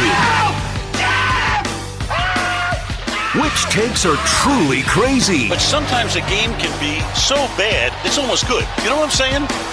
No. And which are so crazy, they might be right. He's 6'5", he's 245 pounds. He's probably a Popeye's biscuit away from being a tight end. Zach lets you know in this week's edition of Overreaction or Proper Reaction. All right, Stu, overreaction, proper reaction, overreaction. What you got cooking for me today, buddy boy?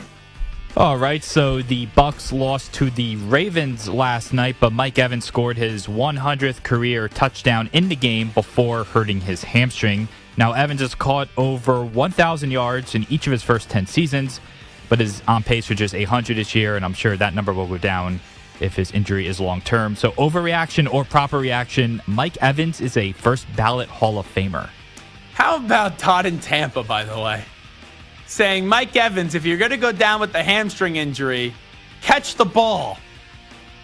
Easy for Todd in Tampa to say when he's sitting on his couch, or maybe he was at the game. I don't know. And Mike Evans, who does, I don't know, everything right. You're criticizing him for dropping a ball when his hamstring was severely hurt. So that was something. Phone call I took earlier. But your question is, Mike Evans is a first ballot Hall of Famer. He's a Hall of Famer. And I know everybody likes him. But Terrell Owens wasn't a first ballot Hall of Famer. So if Terrell Owens was a first ballot Hall of Famer, in my mind, Mike Evans then isn't a first ballot Hall of Famer. He's been a 1,000-yard receiver, like you said, every year of his career. 12,000 and 12,015 receiving yards, 100 touchdowns. He's definitely a Hall of Famer, in my opinion. Has a Super Bowl ring, even though like Super Bowl rings for the Hall of Fame only really matters for coaches and quarterbacks. But yeah, I think he's a Hall of Famer, but not a first ballot. So I will go overreaction. All right, the Cardinals improved to 3-4 on the year with a win over Jim Harbaugh and the Chargers, thanks to a last-second field goal. Kyler Murray threw for 145 yards and ran for another 64 and totaled 2 touchdowns on the night. So overreaction or proper reaction, the Cardinals have a core that they can build around with and win. Win what? Say division. A division? Yeah. Well, the Niners are in the process of the come down. Like, they got a 2-year window left. The Rams, you see some of the reports today with the Rams from Snapback Sports, Jack Settlement. I don't know how much I believe this. Very weird. But they're considering trading Matthew Stafford to the Minnesota Vikings. Huh?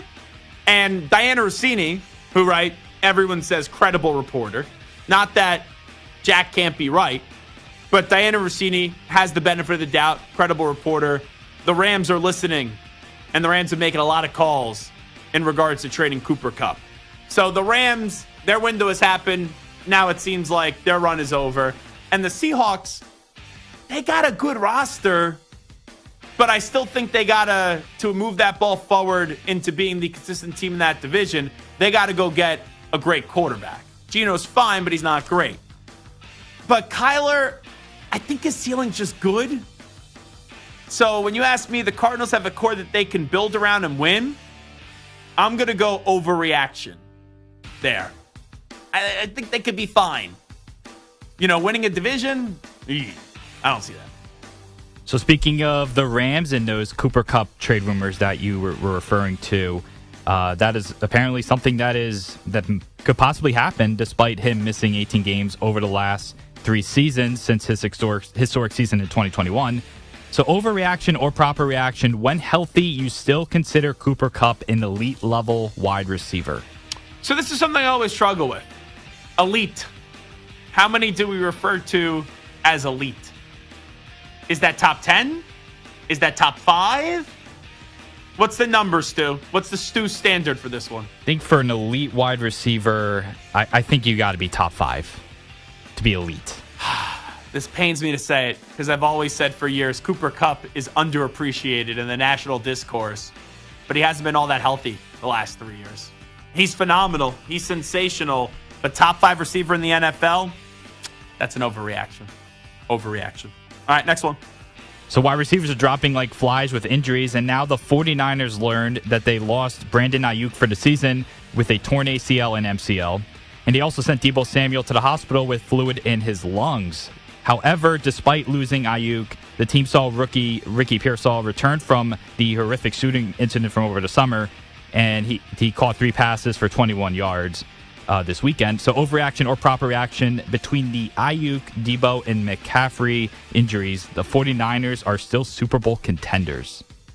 They are Super Bowl contenders because of what they've done the last few years, so they get the benefit of the doubt, proper reaction, but I am concerned in a big-time way with this team. Ayuk now done for the season. Even though McCaffrey's nearing a return, when we're talking about Achilles injuries, he could come back. I don't know how much longer he's going to be able to play this season.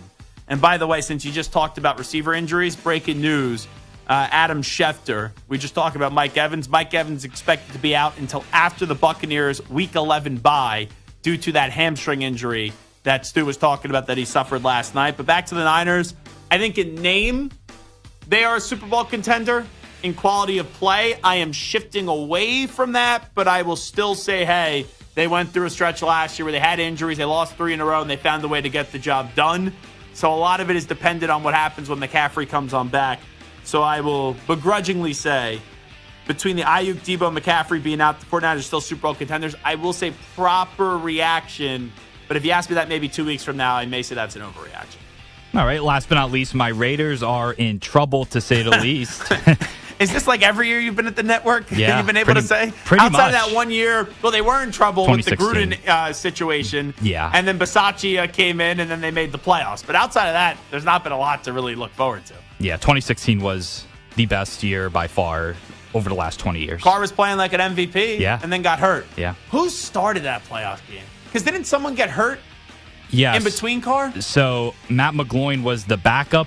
He started He started week 18 against the Broncos. He got hurt. So Connor Cook, when he was a rookie, a fourth-round pick, he started the playoff game, and they got smashed by the Texans. Yeah, I was going to say, that was a Saturday 4:30 game, right? It was a perfect Saturday 4:30 Texans ESPN football, game, yes. baby. Saturday 4:30 in the playoffs. I think Clowney and Watt combined for like 4 or 5 sacks. It was brutal. I forget who it was, but late in the season last year, I tweeted out, this team is the definition of the Saturday 4:30 game, the kind of Texans vibe. And people were like, what are you talking about? The Texans, like, look what they're doing this year. That's a great football team. I'm like, guys, if you've actually watched football, you know what that is. Because for years, the Texans, anytime they made the postseason, would be the Saturday 4:30 game. So it kind of shows you how quickly the perception changed on the Texans. But anyway, get back to your stinky Raiders. Yeah, my stinky Raiders, 3 straight losses, now 2-5 on the season. Aiden O'Connell is out for a while with a broken thumb, and now people are saying that Vegas should tank to secure one of the top quarterbacks in this coming year's draft. But head coach Antonio Pierce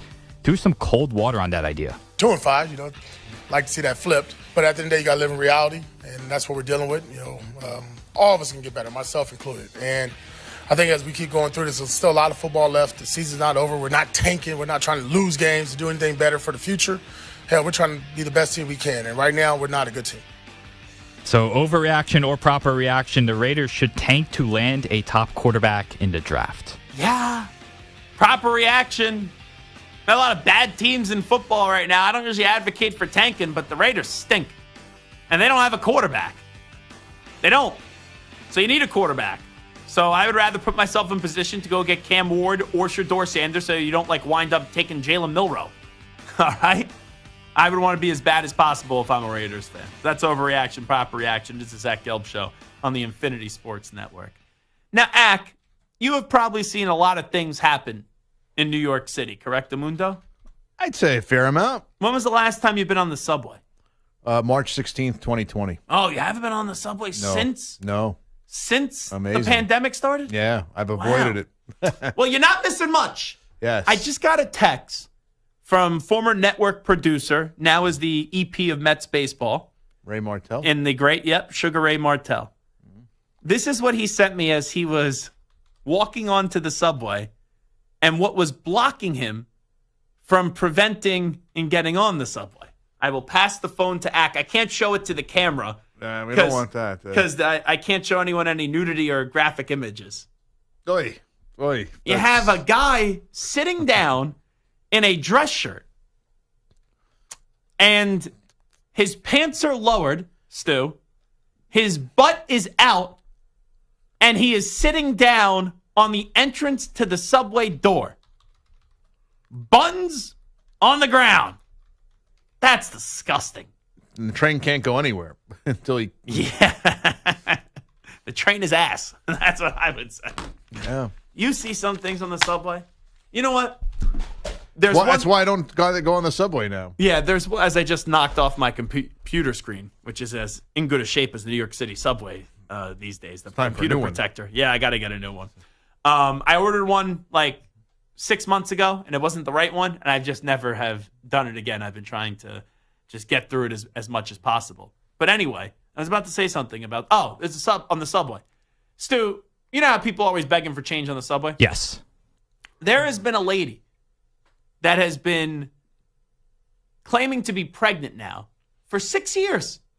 And she walks up and down the subway. I see her every day because I take the subway in and then I walk back. That's my routine now. And when I take the subway and she walks up and down for 6 years, I'm pregnant, I need some money, I'm pregnant, I need some money.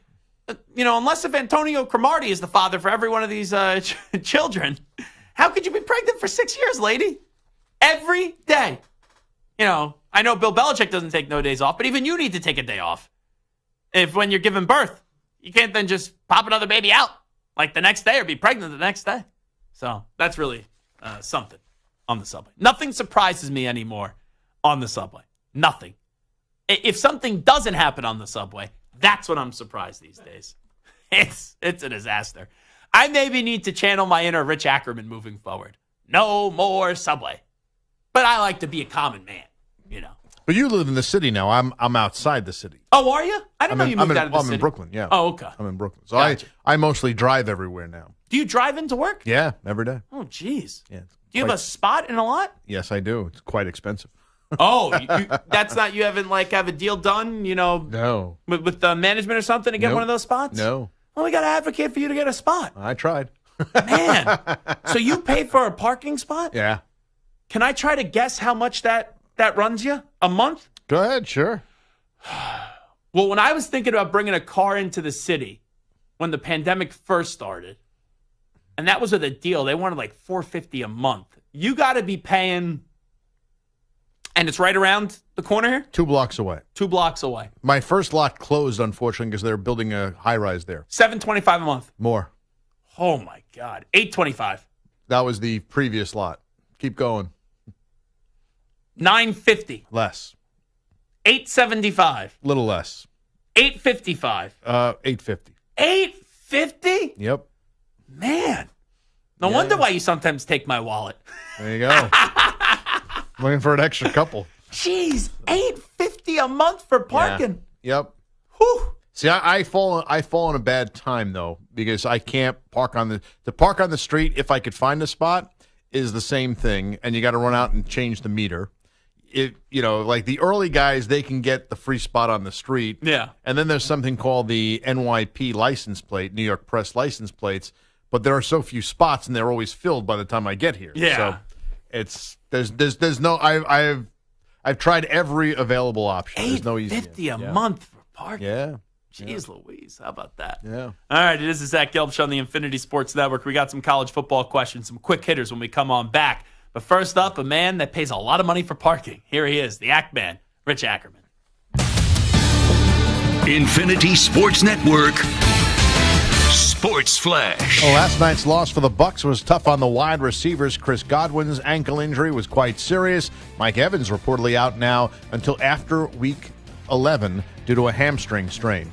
The NBA is back with a pair of games to open the season tonight. The Celtics get their rings and begin their title defense against the Knicks. The 18th championship banner will also be raised, and star Jason Tatum said that is a good reason to go for a 19th. That's really the motivation. Like, I know what it meant to the city. I know what it meant to the fans. I know how we felt the night we won. I know how everybody in Boston felt on this day. And that's the motivation of, like, man, I want to have that experience again. The Knicks might present the Celtics' biggest challenge in the East after a blockbuster move a few weeks ago to acquire Karl-Anthony Towns. J.J. Redick makes his head coaching debut, and LeBron James opens his 22nd season when the Lakers host the Timberwolves. Also, there will be two James in uniform, LeBron's son Bronny making the roster. The Sixers won't have two of their biggest players when they open tomorrow against the Bucks with both Joel Embiid and Paul George out. I'm Rich Ackerman. Hey, like us on Facebook. Our handle is INF Sportsnet. That's INF Sportsnet for our Facebook page. This is the Infinity Sports Network.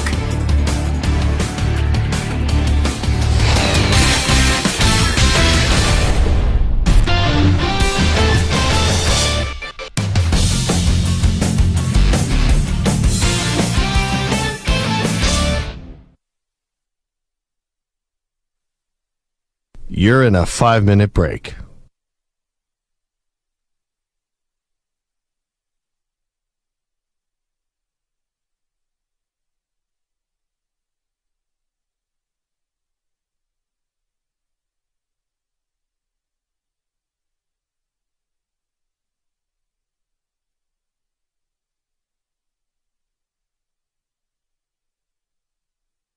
Four minutes, 30 seconds remaining.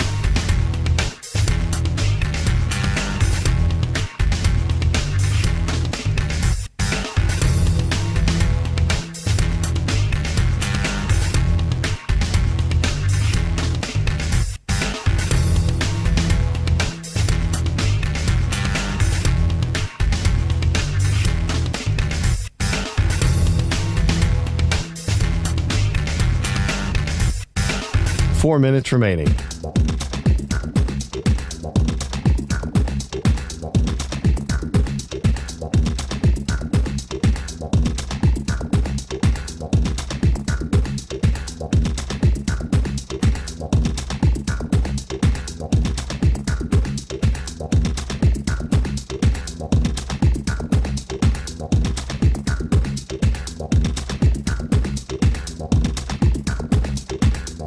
Three minutes, 30 seconds remaining.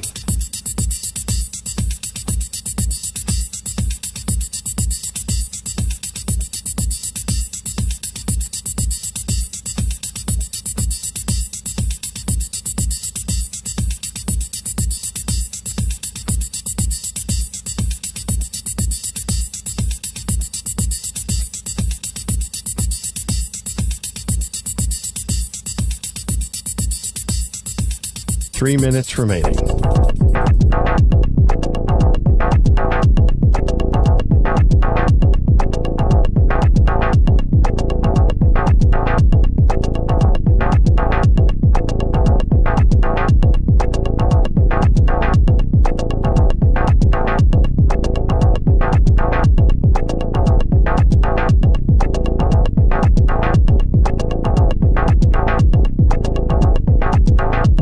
Two minutes, 30 seconds remaining.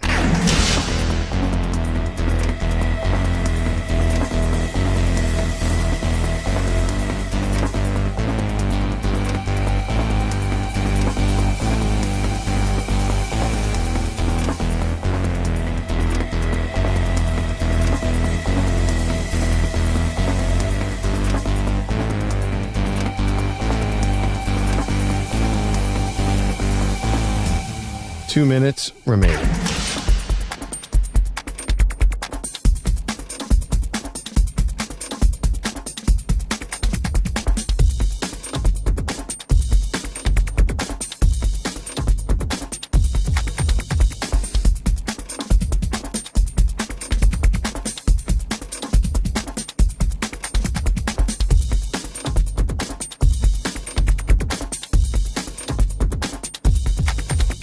One minute, 30 seconds remaining.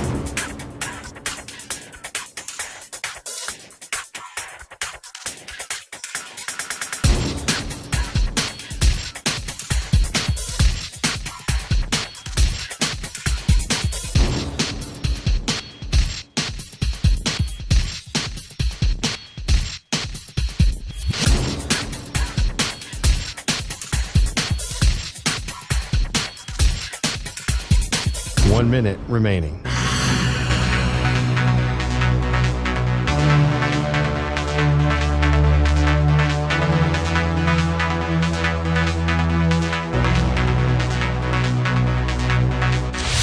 Five seconds remaining.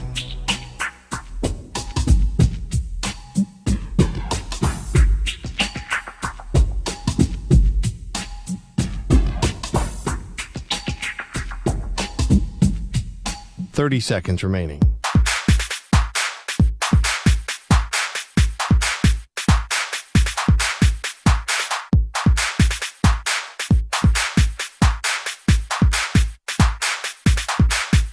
Fifteen seconds.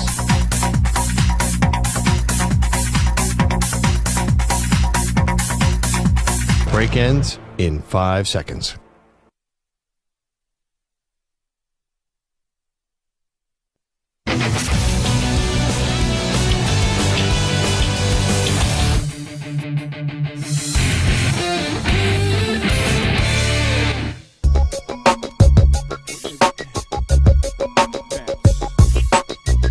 This is the Zach Gelb Show on the Infinity Sports Network. All right, it is the Zach Gelb Show on the Infinity Sports Network. Let's get to some questions right now in college football. And I'll start off with the team that everyone's buzzing about in college football these days. And that, of course, is the Indiana Hoosiers. Who had that on their bingo card before the season did start? So Curtis Rourke, their quarterback, who's been a tremendous story, he had thumb surgery. Now, after the game, it felt like, okay, it was precautionary. That's what was said. That's why he was out for the second half. And then we found out today from ESPN that he had thumb surgery. He's out this week up against Washington, but he can return potentially. There's some optimism. They don't know if it's going to happen, but he could return for their game after that on November 2nd up against Michigan State. So the question when talking about the Hoosiers of Indiana, can Indiana win without Curtis Rourke? Well, I think they could win this weekend, and I think they could continue to win because what they have done with Cignetti has made this program not about individuals. The individual that it's actually about is the coach. And that's not taking anything away from the quarterback, but I think they could continue to win and continue to be a good team even without their quarterback right now. And if he only ends up missing a week, Washington's coming to them. So I do think they could win this week, and then they get their quarterback back up against Michigan State. But they're scheduled the rest of the way. Washington, Michigan State, Michigan, Ohio State, and Purdue. The only road games are at Michigan State and at Ohio State. So only Ohio State is the game that they're expected to lose the rest of the way. You want to know what game I'm really buzzing about already? And I'll ask this question, who's going to win? Thursday night, 7:30 p.m. Eastern time. I am very happy that I got no plans Thursday night at 7:30 p.m. Eastern time. There's no big game. I know you got, obviously, Thursday Night Football kicking off this week. So I'll have that on one of the TVs with the Vikings and the Rams. But who even knows who's going to be playing for the LA Rams? It looks like they'll get Cooper Kupp back.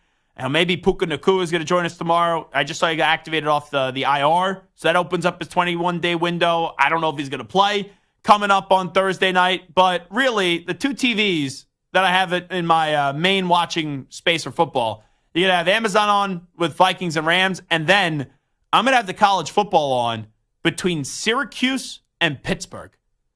That is a matchup of a 5-1 Syracuse team and a 6-0 Pittsburgh team. Fran Brown with Kyle McCord, they have done a really good job. Elijah Robinson's a phenomenal defensive coordinator. He'll be a head coach one day. But Narduzzi, I think that's a team, I know they're ranked 19th in the country, but with the way that they won earlier in the year with some of those comebacks against Cincinnati in the backyard brawl, that is a team that I don't believe a lot of people are talking about. And if you talk about winning the ACC, most people say either Clemson or Miami. It could be Pittsburgh, but that's going to be a tough test coming up on Thursday night. Syracuse and Pittsburgh on the ESPN. All righty. Vegas. They are expecting Alabama to have a big bounce back performance. And also, there is uncertainty if Brady Cook, the Missouri quarterback, is going to play. who left his most recent game with an injury, then came on back and ended up finding a way to win that game up against Auburn. Stu, do me a favor here, just for entertainment purposes. If you had to take a guess, Alabama is 5-2. Alabama, after beating Georgia, they had a great first half, and they were terrible in the second half.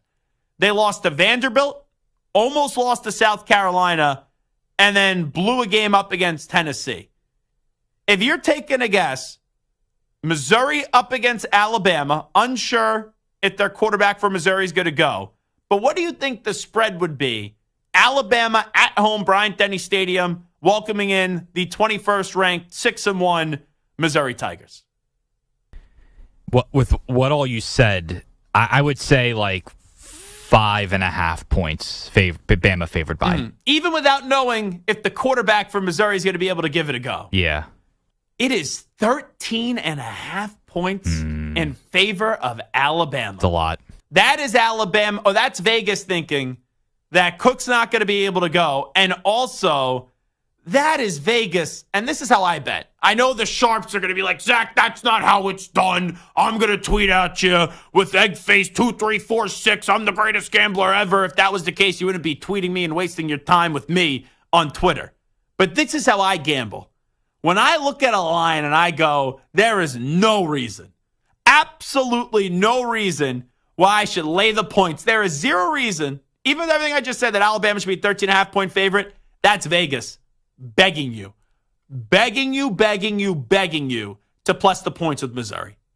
There is no reason for Alabama right now to be favored against any of these core four teams, especially an SEC team, by 13.5 points. But Bama is favored by 13.5 points, so that tells me that Alabama, at least from Vegas' perspective, they expect them to bounce back in a big way. Another game that I'm excited for, and this is this weekend, LSU A&M. That's the game of the week. Top 15 matchup. LSU 8th, A&M 14th. A&M is a 2.5 point favorite at home. To me, this is a massive, and I mean a massive game for Brian Kelly. Because Brian Kelly in week 1 blew it against USC, had that fake rant, right, with his family, and slamming the desk where he was annoyed with his family. Then since then, they had a good win up against Ole Miss. Blew out Arkansas. Found a way to snatch victory from the jaws of defeat up against South Carolina and got helped out by the officials. But this is a moment for Brian Kelly to start to really make LSU a playoff team this year. And if they're able to win this game, and they have to go to A&M, which is not easy. After that, they play Alabama, who's beatable, Florida. I know Vanderbilt's in the top 25, but let's not get delirious. And then Oklahoma, who stinks. They win this game. LSU, at worst, is a 2-loss team at the end of the year. Maybe they lose to Bama. But this is a huge moment for Brian Kelly. And even though the A&M fan base annoys me because I didn't like the way that they treated Mark Stoops, I think it's a good spot for Mike Elko. They're a 2.5 point favorite. And I know usually the home team is given 3, but at a 2.5 point favorite, and you're a lower ranked team, I like A&M this week. I do. I like A&M a lot. With A&M up against LSU. And then finally, Texas. First adversity, like real adversity that they had to suffer. Did you see what happened with 24/7 Sports, Stu? Did you see that? This is incredible. I didn't see this, no. Okay, well, it's good that you didn't see it. So they had a report yesterday that Quinn Ewers was going to enter for the draft and not play. Like he was going to declare, hey, I'm obviously going to the draft. I'm not going to play the rest of the way for Texas. This was on an Instagram post. I saw this yesterday, and this is just how I'm programmed. I go, oh, that's fake. It didn't even, I just saw the post. I'm like, that's fake. But then it's from 24/7 Sports. 24/7 Sports claims that they got hacked. Oh, no. And Quinn Ewers saw it, and he put out, a fake news post out there. Imagine if Quinn Ewers did that now after one loss, it'd be the most gutless thing I've ever seen from a college football player. Like, skipping a bowl game different, but your team could go win a national championship. I know they just got their teeth kicked in by Georgia, but geez, that would be such a coward move. Like, I wouldn't draft him with the top 15 pick regardless, but I really wouldn't draft him if that was true. But that ended up not being true. So the question with Texas is, what do we expect out of them the rest of the way? They're going to be Vanderbilt. They're going to be Florida. They're going to beat Arkansas. They're going to beat Kentucky. That game against A&M is going to be a big one. And I mean a big one. But I still expect them to make the playoff, and they're going to have a redemption moment. And I don't know in the regular season if there's a spot for them to have a redemption moment where you walk in saying, okay, I expect Texas to be a big-time team up against a big-time opponent, because their biggest opponent remaining is A&M, who could be a playoff team. But you never know year ones with new head coaches. You never know how that's going to work out, even though after week one where A&M lost to Notre Dame, it's starting to work out pretty damn well for the Aggies of A&M. Eagle. All right. It is Zach Gelb Show on the Infinity Sports Network. Very quick 2 hours of our radio extravaganza. We will take a break. When we come on back, the Ravens got off to a slow start last night. Then they smashed the Buccaneers.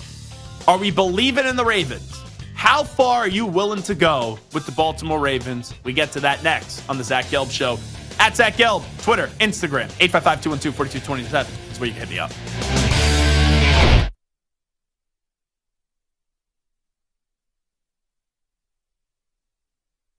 You're in a 5-minute break.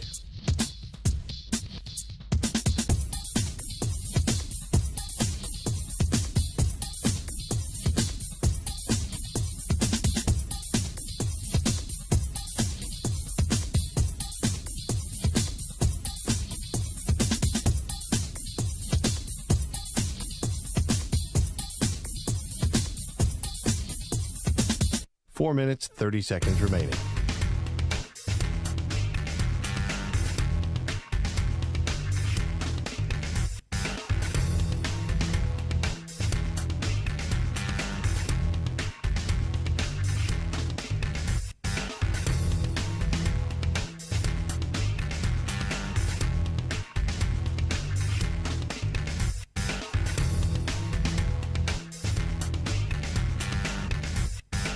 Four minutes remaining.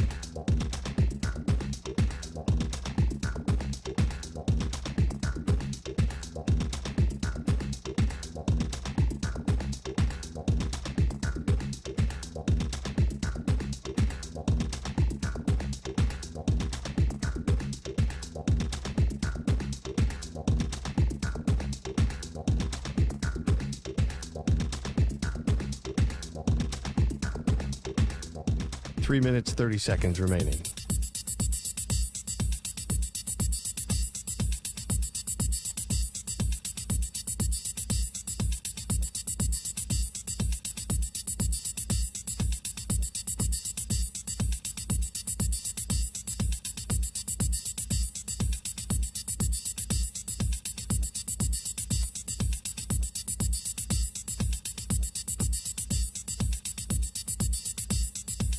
Three minutes remaining.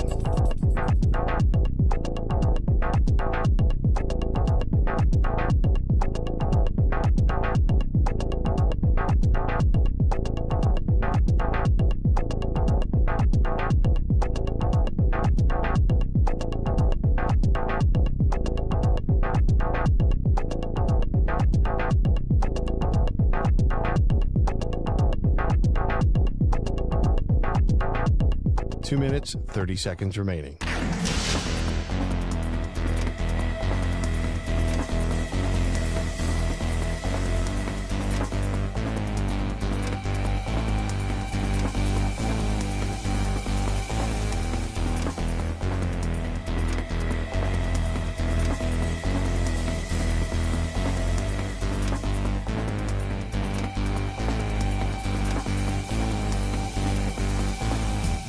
Two minutes remaining.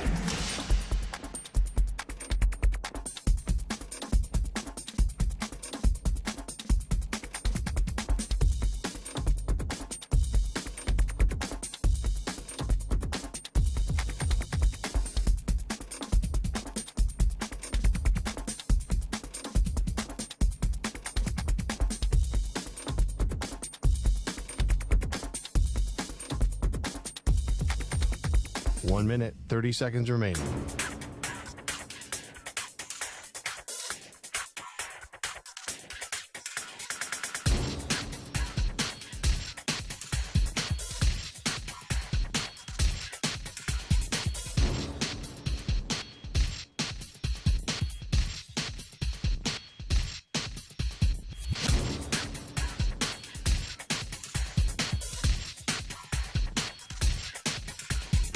1 minute remaining.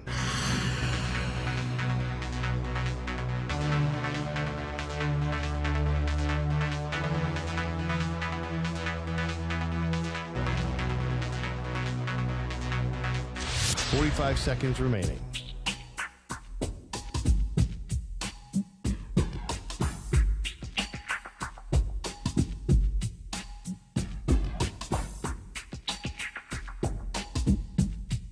Thirty seconds remaining.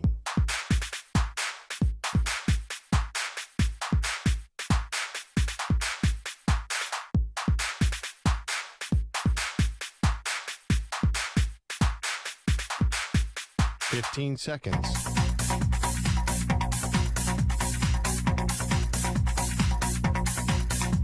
Break ends in 5 seconds.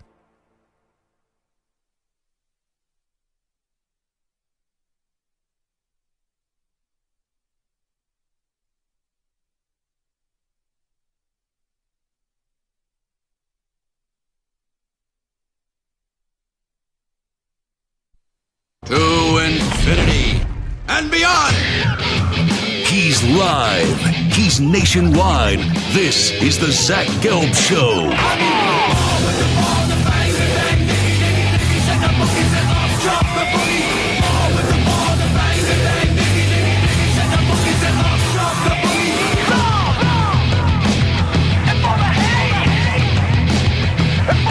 Here's your host, Zach Gelb. Alrighty, hour number 3 of our radio program. It is the Zach Gelb Show on the Infinity Sports Network. Between these 3 options, how far do you expect the Ravens to go this year in the playoffs? Losing the AFC title game, losing the Super Bowl, win the Super Bowl. 60.7% of yous say lose in the AFC title game. 24.8% of you say win the Super Bowl. And then 14.5% of you say lose in the Super Bowl. I'll give you my answer in just a moment. But Stu, I'm going to put you on the spot here. And it has nothing to do with the question that I just asked. Okay. But if I were to tell you that quarterback A has 1,442 passing yards this year with 6 passing touchdowns and 4 interceptions. So quarterback A, 1,442 yards, 6 touchdowns, 4 interceptions. Okay. Quarterback B has 1,389 yards, 6 touchdowns, 8 interceptions. Quarterback B, 1,389 yards, 6 touchdowns, 8 interceptions. Quarterback A, 1,442 yards, 6 touchdowns, 4 interceptions. Which quarterback would you rather have? The first one with the less amount of interceptions. By Do you have any idea who quarterback A is? Any idea? I really don't. Daniel Jones. Okay. Do you want to know who quarterback B is? Who? Patrick Mahomes. Yeah, that's right. Now, that's why Bill Belichick says, stats are for losers. Because I would much rather have Patrick Mahomes. But it is wild when you play that game. Now, I'm going to take the rushing yards. Actually, I could put rushing yards in it because both of these quarterbacks are obviously mobile. So I will give you quarterback A and quarterback B. Let me start you off with quarterback A. Quarterback A currently has 1,810 passing yards, 15 touchdowns, and 2 interceptions. So 1,810 passing yards, 15 touchdowns, 2 interceptions. And this quarterback also has, only 73 rushing yards, but 2 rushing touchdowns. Now, quarterback B has 1,483 yards, 12 passing touchdowns, no interceptions, and this quarterback has 179 rushing yards and 3 rushing touchdowns. Let me correct on quarterback A. He has 455 rushing yards and 2 touchdowns. Dopey Zach Gelb. I'm getting older now. When I look down, I was reading you the carries for the rushing yards. That's why I was like, that makes no sense whatsoever. So, do you need me to give you those numbers one more time? No, I'm good. Okay. I think one of them's Lamar. The first one's Lamar. That would be correct. Okay. The second one, Josh Allen? Guessing it's not Josh Allen. CJ Stroud. Now, once I start the Jeopardy song, just... Oh, you wanted to finish. I understand. Let me finish the Jeopardy song. I see. Because I can't stop the Jeopardy song once I get going. That's fair. You are correct. It's Josh Allen. Okay. So, which one would you rather have? That's right. I feel like Lamar had the significantly more rushing yards. Not significantly, but more rushing yards. I'd say Lamar. Yes. The stats, I'd say Lamar. Lamar has been the better quarterback this year. But Josh Allen, you watch a player and you see how many risks a player takes. I know narratives are built. But watching Josh Allen this year, when I saw that stat last week, when I was at the game, he hasn't thrown an interception yet this year. And I watch a good amount of Bills games. I'm like, really? He hasn't thrown an interception this year? Which is kind of crazy to me. But it's very, very interesting now when we talk about these quarterbacks. Like, you look at the way that Lamar and Josh Allen are playing. If I would have told you, like, for example, Stu, before the start of the season, that Patrick Mahomes would have 6 touchdown passes and 8 interceptions and the Chiefs were undefeated, you would think I'm bat bleep crazy. Yeah, I wouldn't have drafted him for my fantasy team like I did. Oh, wow. Thoughts and prayers, condolences. So Josh Allen, Lamar Jackson, statistically, not even close, are running circles around Patrick Mahomes this year. But with that being said, the Ravens lost to the Kansas City Chiefs. The Chiefs are undefeated. The Ravens have 2 losses this season. The Bills have had some losses. The Bills haven't played Kansas City yet this season. So the point I'm making is it's kind of crazy, number one, that Mahomes has not been statistically great for the last year plus, and still no one has beat him when it's mattered. And number two, it's a scary thought that right now Patrick Mahomes' stats could be this bad. They're still undefeated. So it elicits the question, what happens when he starts to look like, I don't know, Patrick freaking Mahomes again? That's the scary part to me, Stu, is that the Chiefs are winning games with their defense being the best part of their unit, also getting just absolutely crushed and decimated with injuries, and still in games where they've been okay, they've still been better than everybody else. Like, if you had to call your shots, Stu, real quickly, I will give you the schedule here for the Chiefs the rest of the way. You just tell me win or loss. Okay. Chiefs. Win. Yes. Raiders win. Doesn't matter where it is. I don't care if it's Vegas or Kansas City. Wait, but the Raiders beat them last year. Yeah, they did. They beat them last year. They got their lucky. like 1 win in 8 years up against the Chiefs. So a loss to the Raiders. Did I hear that right? Yes. Even though the game is at the Raiders. It doesn't matter. Sure. Yeah. Okay. Buccaneers the following week. That game is in Kansas City, Monday Night Football. That's on a the win. ESPN. Bucs are very banged up. Broncos, 1 o'clock p.m. Eastern time game. Broncos. Win. Okay. At Buffalo, 4:25 p.m. Eastern time. CBS. I'll say loss. I think it'll mean more to Buffalo. It's at Buffalo. Yeah. So I'll just say that's a loss. Just a week ago, I would agree with you, but that was my whole premise on why the 49ers were going to beat the Chiefs. Definitely. And the 49ers, Brock Purdy was not rocking out with his Brock outer, and he was not looking pretty awesome in that game. At the Panthers. Yeah, win. Raiders. Win again. Chargers. Win. At the Browns. Win. Texans. Where's that game? That Just is curious. in Kansas City. I'll say win. I think it's a really good game, a close game, but I think they win. That is, hold on. Oh, no. Is that like a 1 o'clock game or something? It is. Oh, come on. Is that right? They've got to be able to flex that somewhere else. No. That's a Saturday? 1 o'clock game on NBC. That's what it's listed right now. What's the date? What date is that? December 21st. So that's like right before Christmas. Yeah, I don't know. It's an NBC Peacock game. Oh. At 1 o'clock. Maybe that's just like there's no announced time yet for that one. Like, and they just maybe. That's weird. At the Steelers, 1 o'clock on the 25th. Win. Okay. Did I look at the wrong count? I'm just looking here. So no, Saturday and then oh my God. That's why.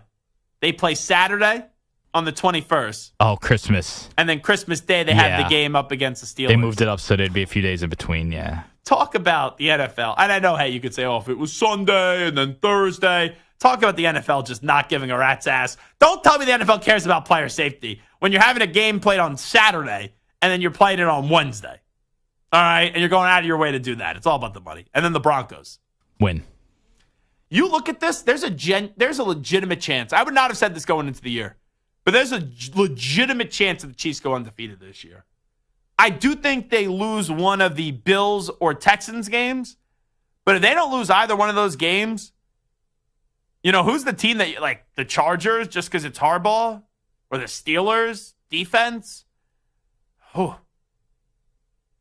Because they're not going to lose it. Like, if they lose a game before the Bills, I'd be shocked. Raiders, Bucks, and Broncos would be really shocked. No way. Yeah. So, anyway, between these three options, how far do you expect the Ravens to go this year? Losing the AFC title game, losing the Super Bowl, win the Super Bowl. So, I have my answer. I have thrown it in my pocket. Stu, before I take that answer out of my pocket, what's your answer for the Ravens? Lose to the Chiefs, so I'm going to guess that's the AFC Championship game. Yeah. And could be divisional round, but for the sake of the question. I'll guess it's the championship game, so that's why I'll say where the Ravens will end their season. Maybe I'm a sucker. Now, before the year, I did pick the Ravens to get to the Super Bowl. And it's just because I didn't want to pick Kansas City. I was open about that. I picked the Ravens to get to the Super Bowl and lose to the Rams. It doesn't look like the Rams are going to get there. Now they're getting healthier. Cooper Kupp expected to play Thursday. Puka Nacua, the window has been activated. According to some reports that you read out there, I don't even know if Matthew Stafford's going to be on the team in a few weeks. I still think he will. And man, that's going to be awkward. So we have an interview upcoming with Puka Nacua that's going to air tomorrow. I got to ask him about this Stafford report.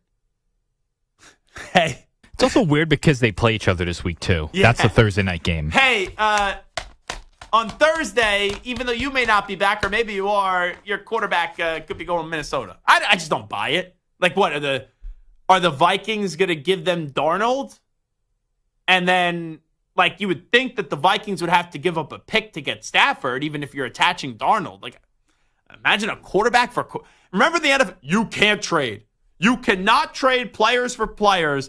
And it rarely happens, right? That used to be a take years ago. Now it does happen. Usually it's more players for pick. I get that.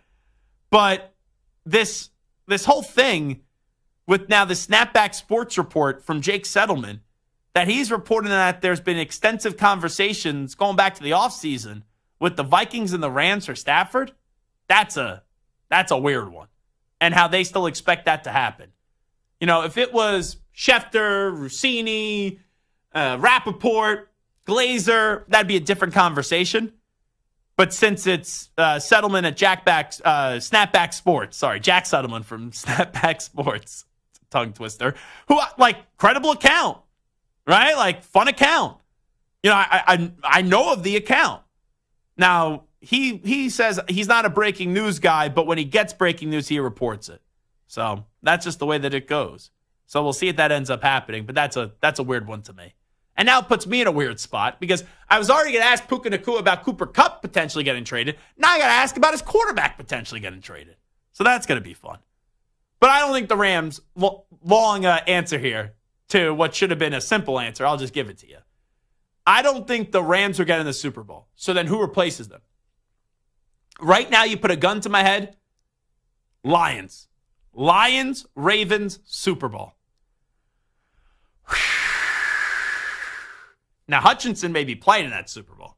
At least that's what he's pushing. That's what they're throwing out there. I'm starting to think this is the Ravens' year.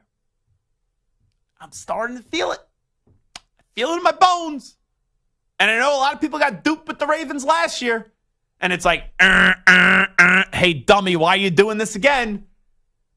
But this Ravens defense is good. You know, they could maybe go acquire a few guys from the deadline. Offensively, you got stud Henry, King Henry. And then you got Lamar Jackson. Mark Andrews starting to dust off the cobwebs a little bit. Saw him play.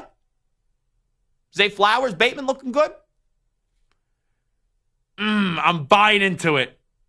But if you made me answer, Stu, if you made me answer this question,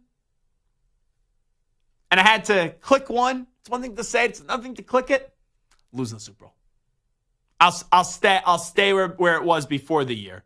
Ravens losing the Super Bowl. But I'm buying into the Ravens. See, not having a team that's in the Super Bowl race, and I used to hate the Ravens, being a Patriot fan. But you enjoy certain teams. The Ravens and the Lions, I just enjoy watching. I enjoy watching them a lot.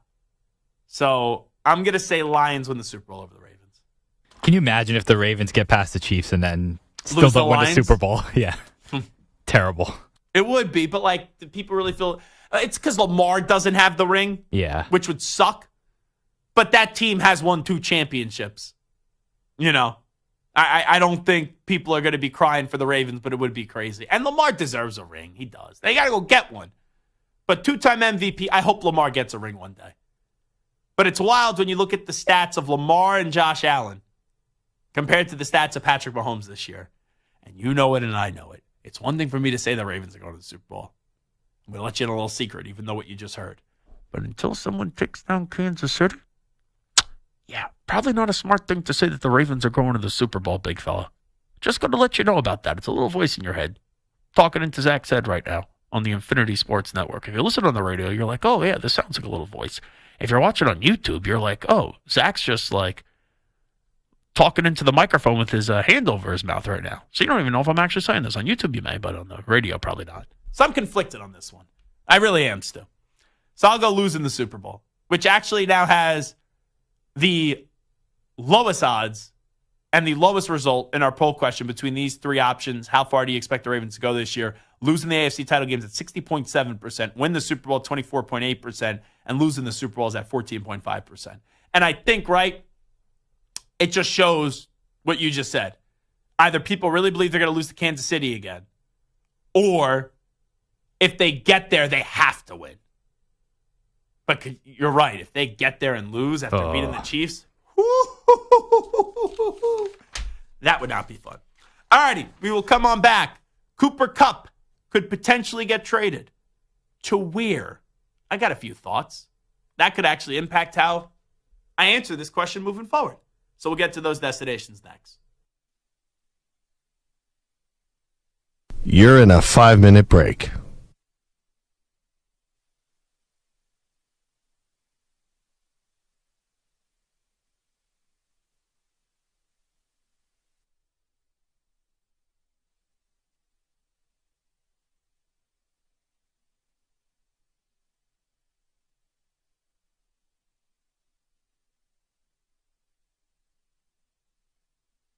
Four minutes, 30 seconds remaining.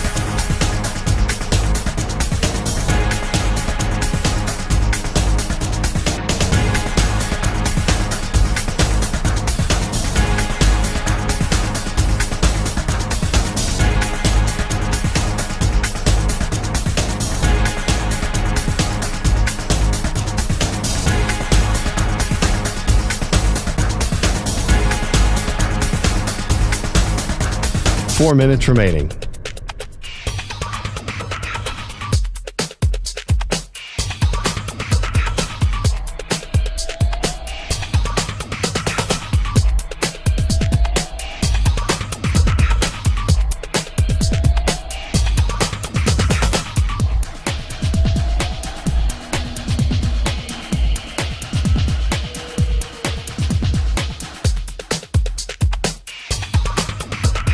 Three minutes, 30 seconds remaining.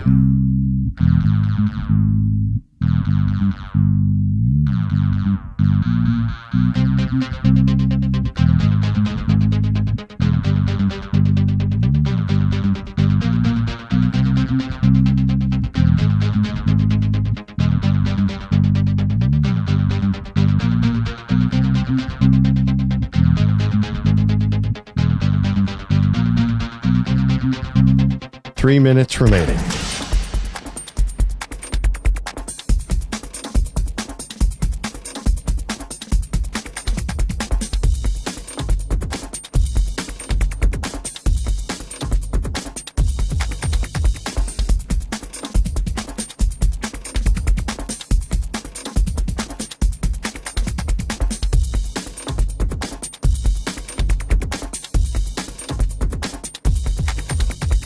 Two minutes, 30 seconds remaining.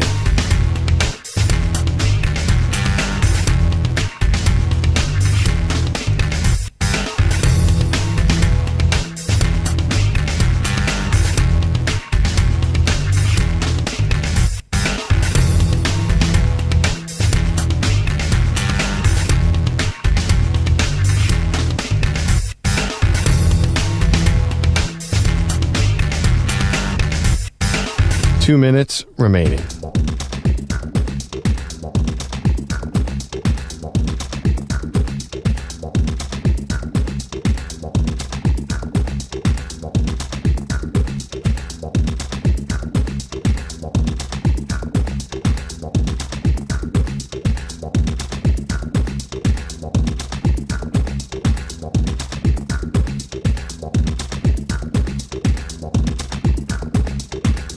One minute, 30 seconds remaining.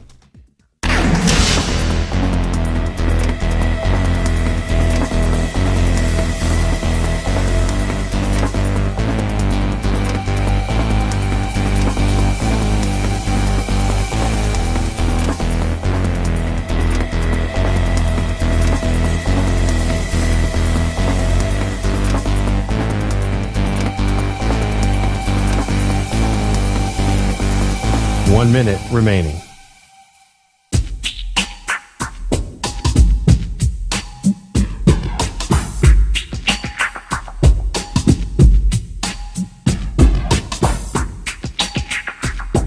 .45 seconds remaining.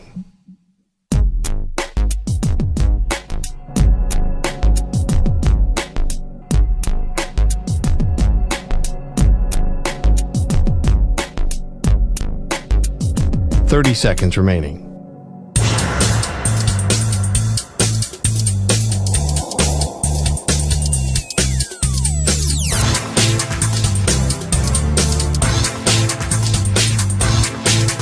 .15 seconds.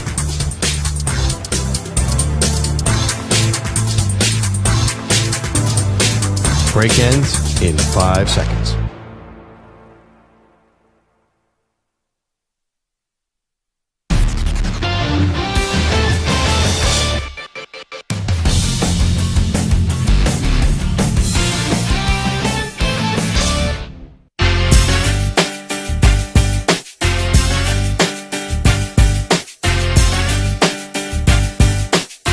Listening to the Zach Gelb Show on the Infinity Sports Network. Yo, this portion of the show is brought to you by Ethos Life. The easy way to get life insurance in 10 minutes. Up to $2 billion in coverage with no medical exam and just a few health questions. Get your free quote at checkethos.com. Not available in all states. Okay, so we were talking a little bit about some of these reports about the LA Rams. Let's get to Diana Rossini. She says that the Rams have called multiple teams about trading for former Super Bowl MVP Cooper Kupp. Sources tell herself, Mike Silver, Jordan Rodriguez, and that the Rams have indicated a willingness to take on some of the 2024 salary and are seeking a second-round pick. Now, Alex Gold, who does a really good job for BetQL, he does some stuff in the network too. His Monday through Friday job, though, is doing middays on The Fan in Kansas City. He said a team in 2024 would be crazy to give a second-round pick for Cooper Kupp. Now, I get it. There's been a lot of injuries the last 3 years. But, Stu, to a bigger point here, the draft capital. Like, to get something, you got to give something. And if I'm a team with the legitimate chance to win a Super Bowl this year, so like Kansas City, to three-peat, the Ravens, the Lions, the Packers, even if your season doesn't go the way that you expect it to, that's a back-end second-round pick. You know, even if you have a major injury, let's just say, next week, and your team plummets and you don't even make the playoffs, like, that's a middle of the second round then pick. Like, I'm thinking worst case scenario. It's not like a first rounder where, like, hey, it goes from you thinking you're going to be 32 to then you're picking 15. You know, if I'm a contender, even though the guy has not been healthy the last 3 years, and he's got his injury now it could get hurt again, but he's already been injured this year. Like, I don't know if I would be surprised if they get a second round pick, because Devontae Adams right now is better than Cooper Kupp, and your Raiders got what? It was a conditional 3. Yeah. That it's going to be a 3 because he's not going to be a first or second team All-Pro, and the Jets aren't making, what was it, the AFC Championship game? Yeah, it's going to be an early 3, though, if they keep this up. Oh, yeah. It's almost going to be a 2. You know what it could be? Move up in the draft. Extra draft capital. Yeah. Throwing it away to another team that needs that is looking to move and not get a quarterback, and then the Raiders move up. Maybe like the second overall pick, and they get my prediction of Shedeur Sanders. Do the Shedeur Sanders. Going to the Las Vegas Raiders because Tommy Brady wants him. But would you, like, if you're the Ravens, the Lions, the Packers, if you were like one of those teams, Kansas City, would you give a second round pick up for Cooper Kupp? Yes, I would. I would, definitely. Yeah. So let's look at the teams. I will identify 3, 4, 5, 6 teams that immediately are right to the tippy top of the tongue on who could go out there and go get and acquire Cooper Kupp. I just mentioned 3 of them. Now, maybe even mentioned 4 of them. The Ravens. The Ravens can find a way to get back to an AFC championship game without Cooper Kupp. I understand that. But the goal's not just to get back to the AFC championship game and lose to Kansas City. The goal is to slay Kansas City and then slay whoever you need to slay in the Super Bowl to win Lamar Jackson a Lombardi trophy. Now, I put this out last night, and I got some immediate responses from Ravens fans. Would rather use the draft capital to go get a defensive player. Understood. But Lamar Jackson has never had a bona fide number 1 wide receiver. You just got him one of the great running backs that we've seen recently in Derrick Henry. Look at that combination. And still, with guys like Likely and Andrews and Bateman and Zay Flowers, when you have Lamar and Derrick Henry together, it takes them to a different level. Makes them better than what they were last year. Now, could you imagine if you bring in a healthy Cooper Kupp? How do you stop that team in the red zone? And last year, you knew you had to make this team better, even when this team was great last year at times. And they were blowing out teams, really good teams, other great teams. But in the biggest game of the season, the offense was a big fat 0. So it's one thing to get Derrick Henry. You aced that in the offseason. I loved that move at the time. Loved it. But now it's what other big splash can you make? And the Cooper Kupp move, all right, you didn't get Amari Cooper, fine.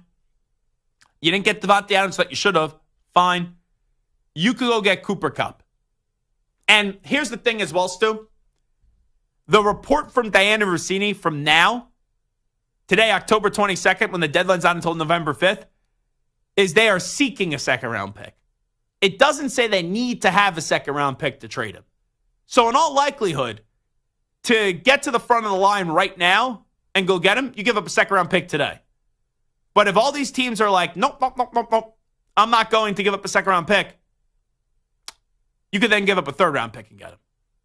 And when we're talking about like what basically is then viewed as a compensatory pick, you know, I'm more than fine with giving that up. So the Ravens, I would say go do it. Lions, you know, I know you have the knucklehead wide receiver, Jamison Williams. Did you see he got suspended again? Yeah, I did. That's unfortunate.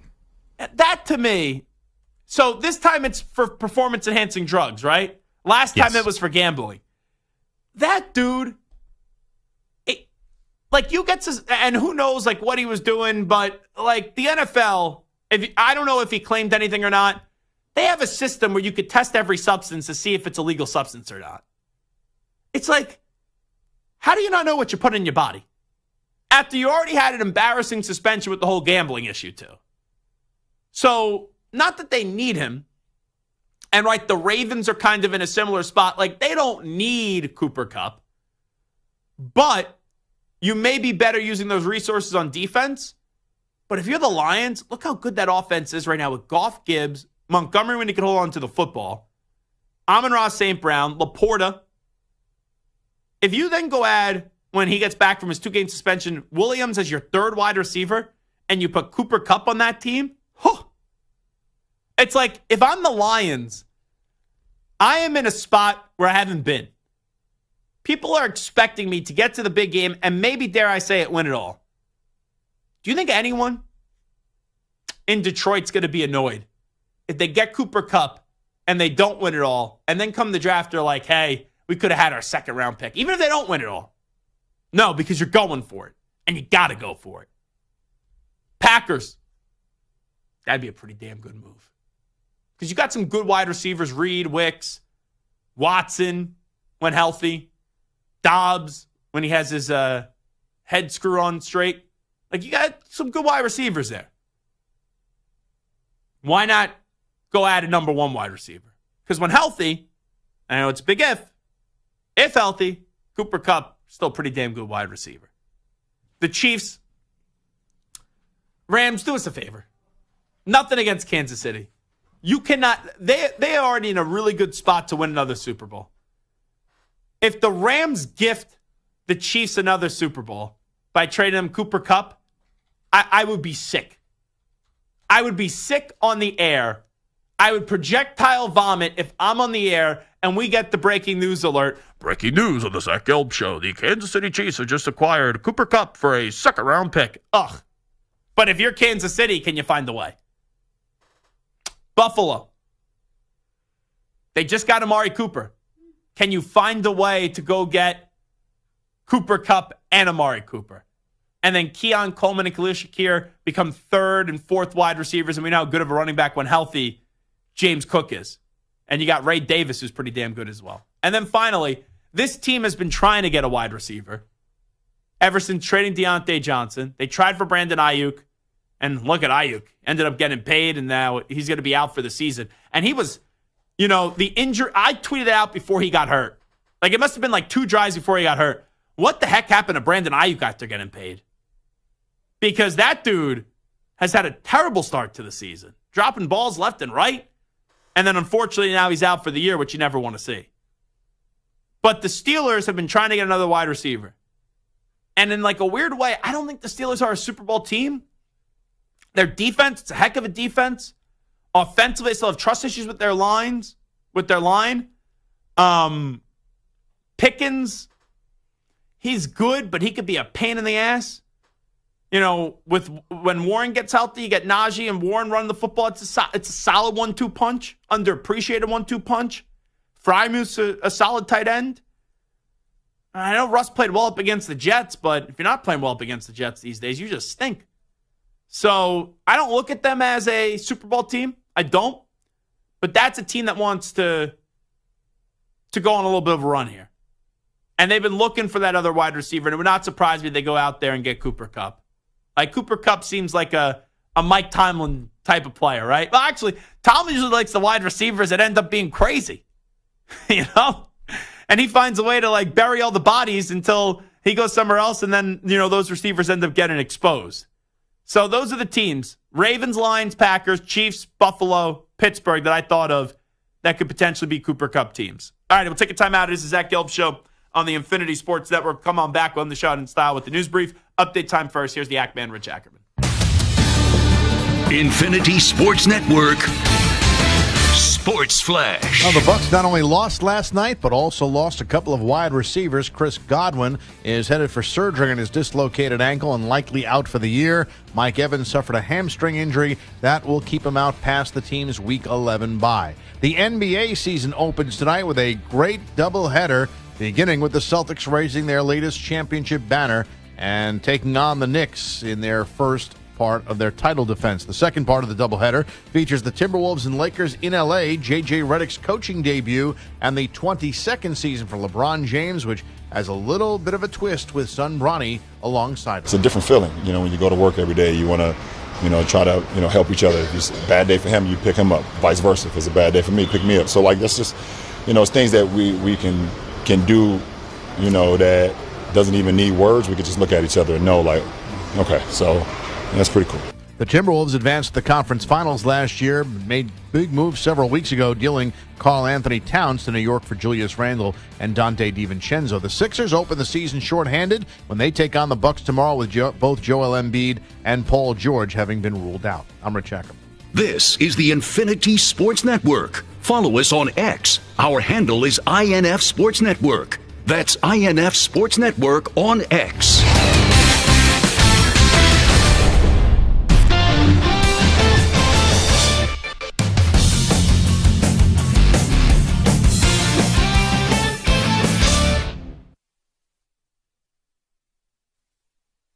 You're in a 5-minute break.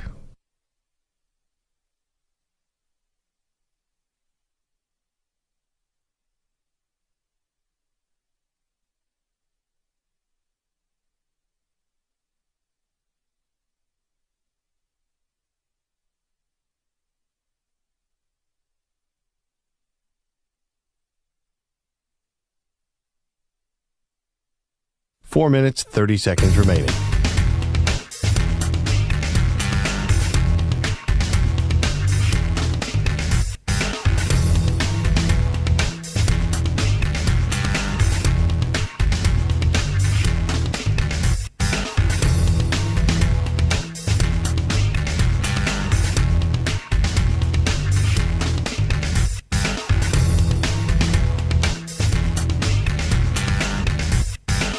Four minutes remaining.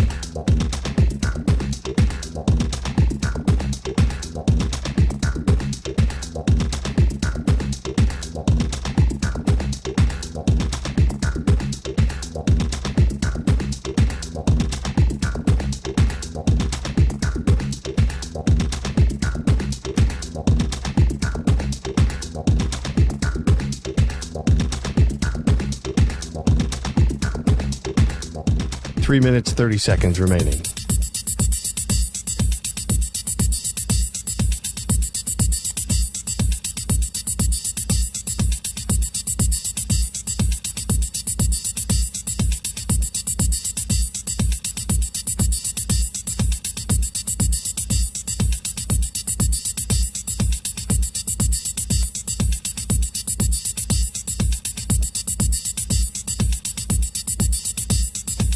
Three minutes remaining.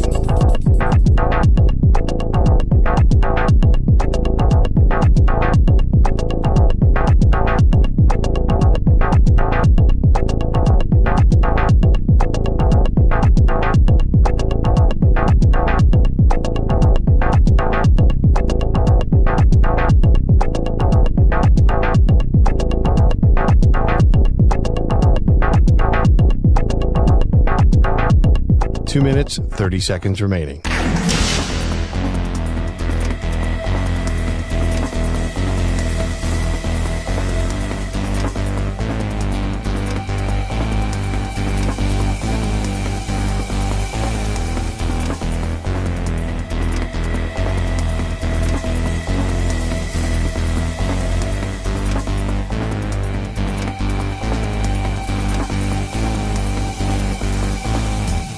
Two minutes remaining.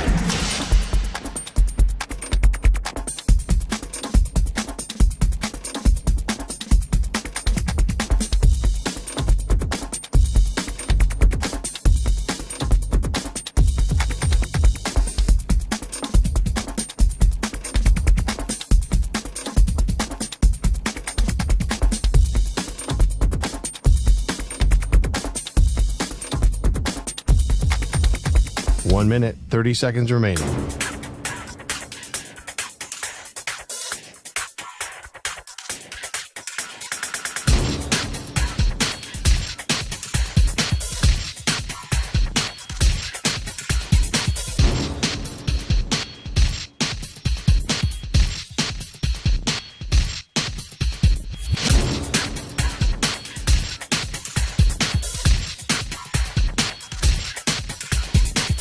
minute remaining.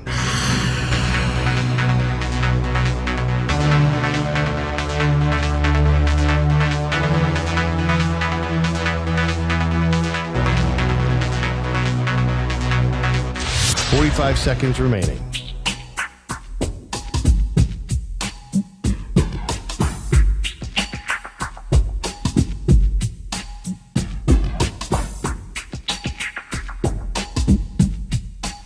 Seconds remaining.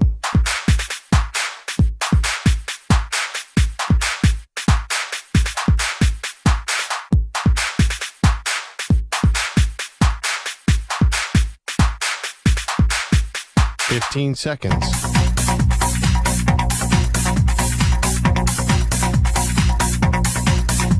Break ends in 5 seconds.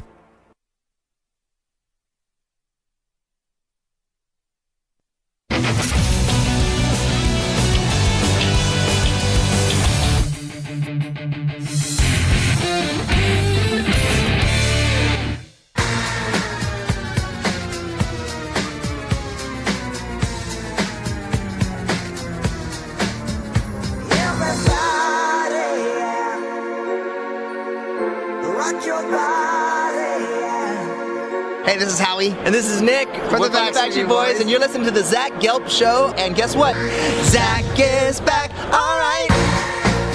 He's live. He's nationwide. This is the Zach Gelb Show. Oh, my God, we're back again. Alrighty, this is Zach Gelb Show on the Infinity Sports Network. We got some good stuff cooking here in the news brief. So, Stu, let's get to it right now.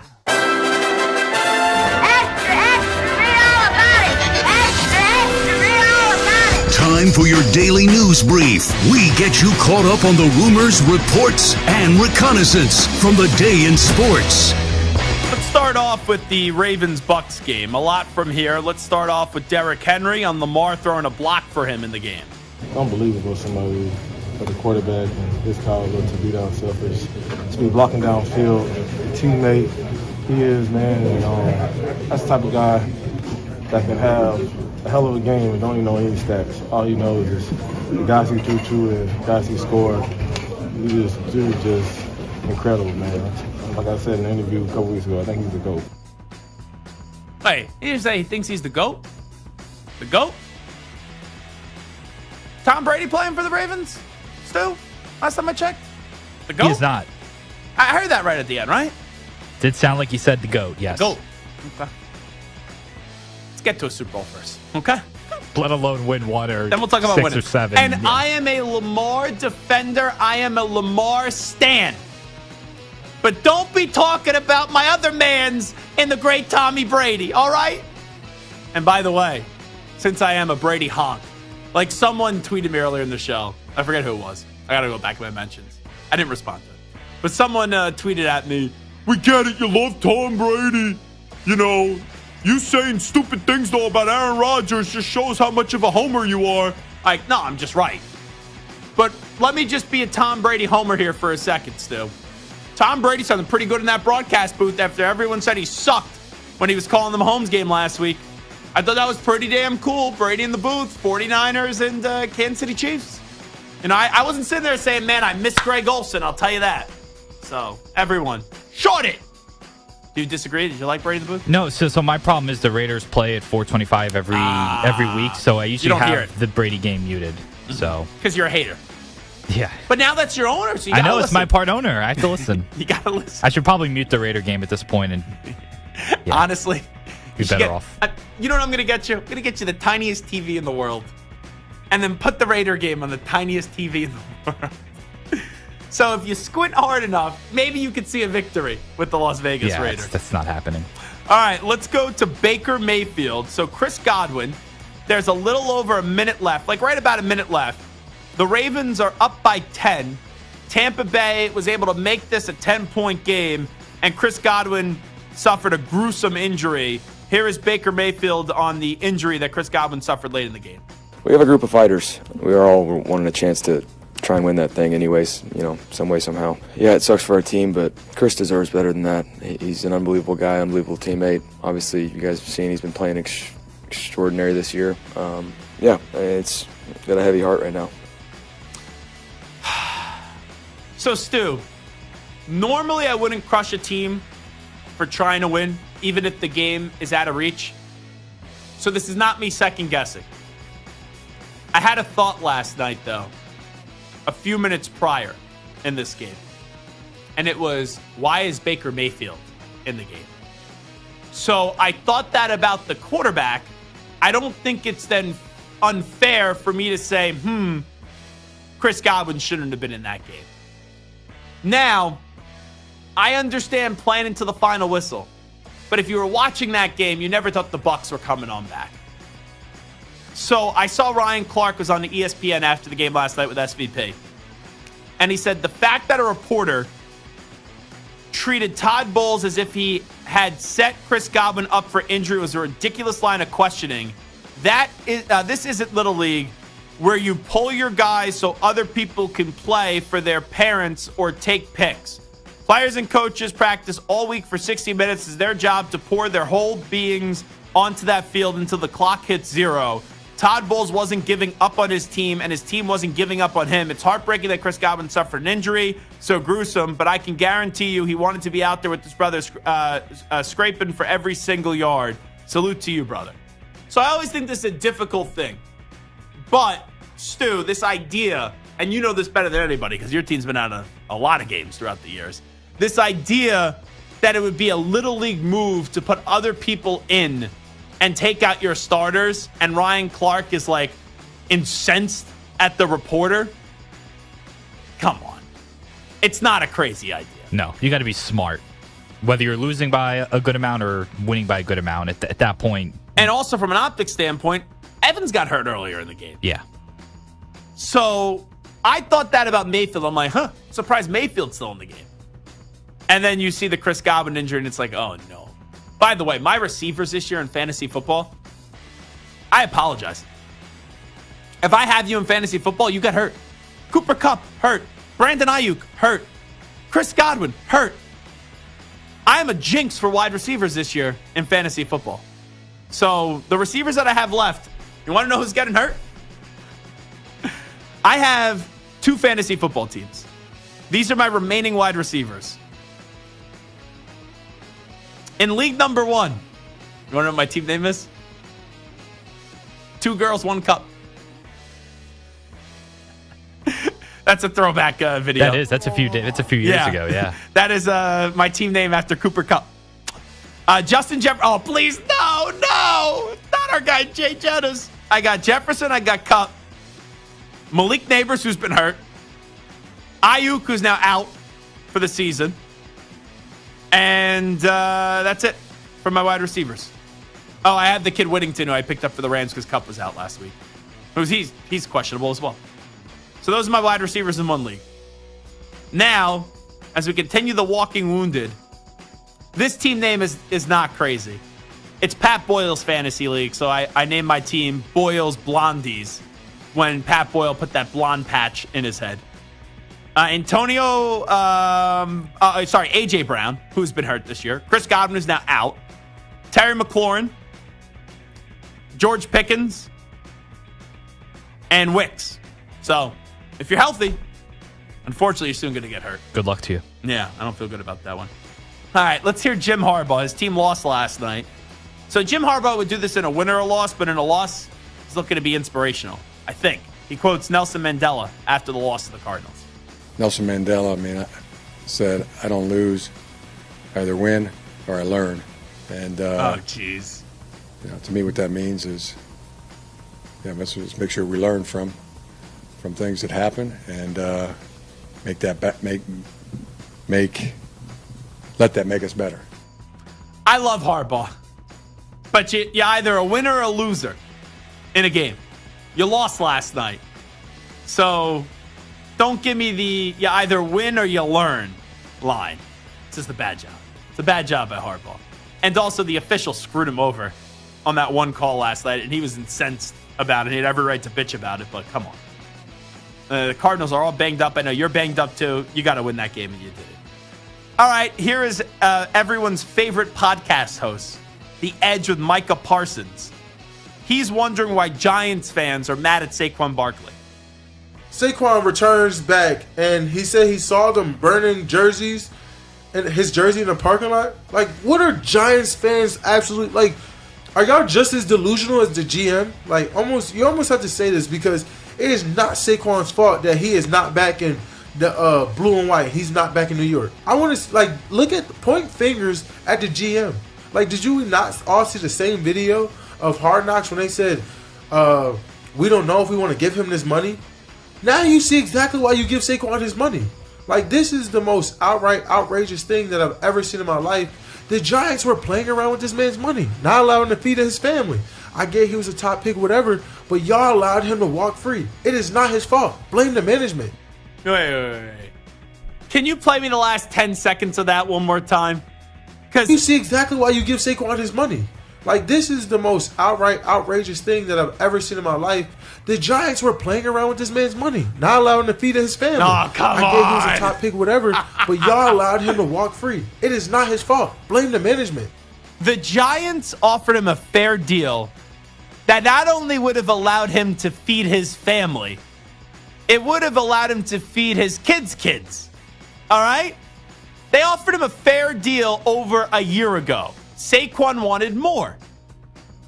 So I don't think the Giants were wrong to let Saquon walk because the state of where they are at, the Giants are nowhere close to contending. So it's not outrageous that the Giants let him walk. The crappy part is that he went to Philadelphia. And if he didn't go to Philadelphia, no one's like, oh, geez, the Giants let Saquon Barkley walk. But they let him walk to a rival. And that's the point where Giants fans, right, are probably like, man, I'm mad at Saquon. And that's just a fan thing to do.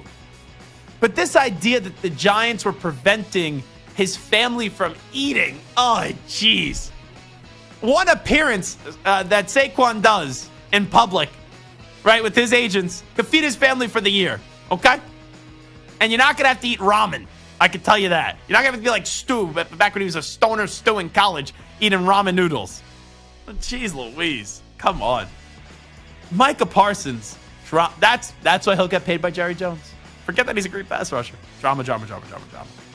Dan Campbell, talking about a guy talking and not making much sense. Not Dan Campbell. Chris Christie called out Dan Campbell, called him classless last week.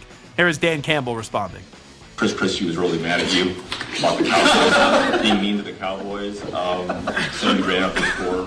I'm sure you heard the comments. What's your reaction to being mean? No, it's the only thing. The last time somebody called me classless, I was drinking wine out of a bottle. All right. So, but no, it's all good. I'm not worried about it. It's a good job by Dan Campbell. Now, he said he was drinking wine out of a bottle. I like that. It would have been funny if he said he was slapping the bag. You ever slap the bag when it came to wine, Stuart? I have not. Not a big wine person. That used to be a big thing on our fraternity for tailgates. They'd have someone holding a bag, and you would slap the bag, and then you would unscrew the bag, and then you would drink the wine out of the bag. See, that would be classless.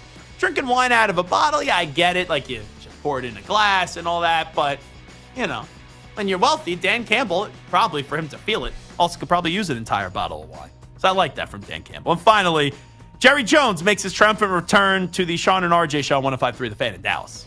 I don't have anything to say about last week. I'm happy, though, that I must tell you I'm surprised that last week got the attention it got. I'm tickled to death that we have as much interest in this as we do, and as you well know. But, guys, I have no issue, and you know that. As a matter of fact, you've said that.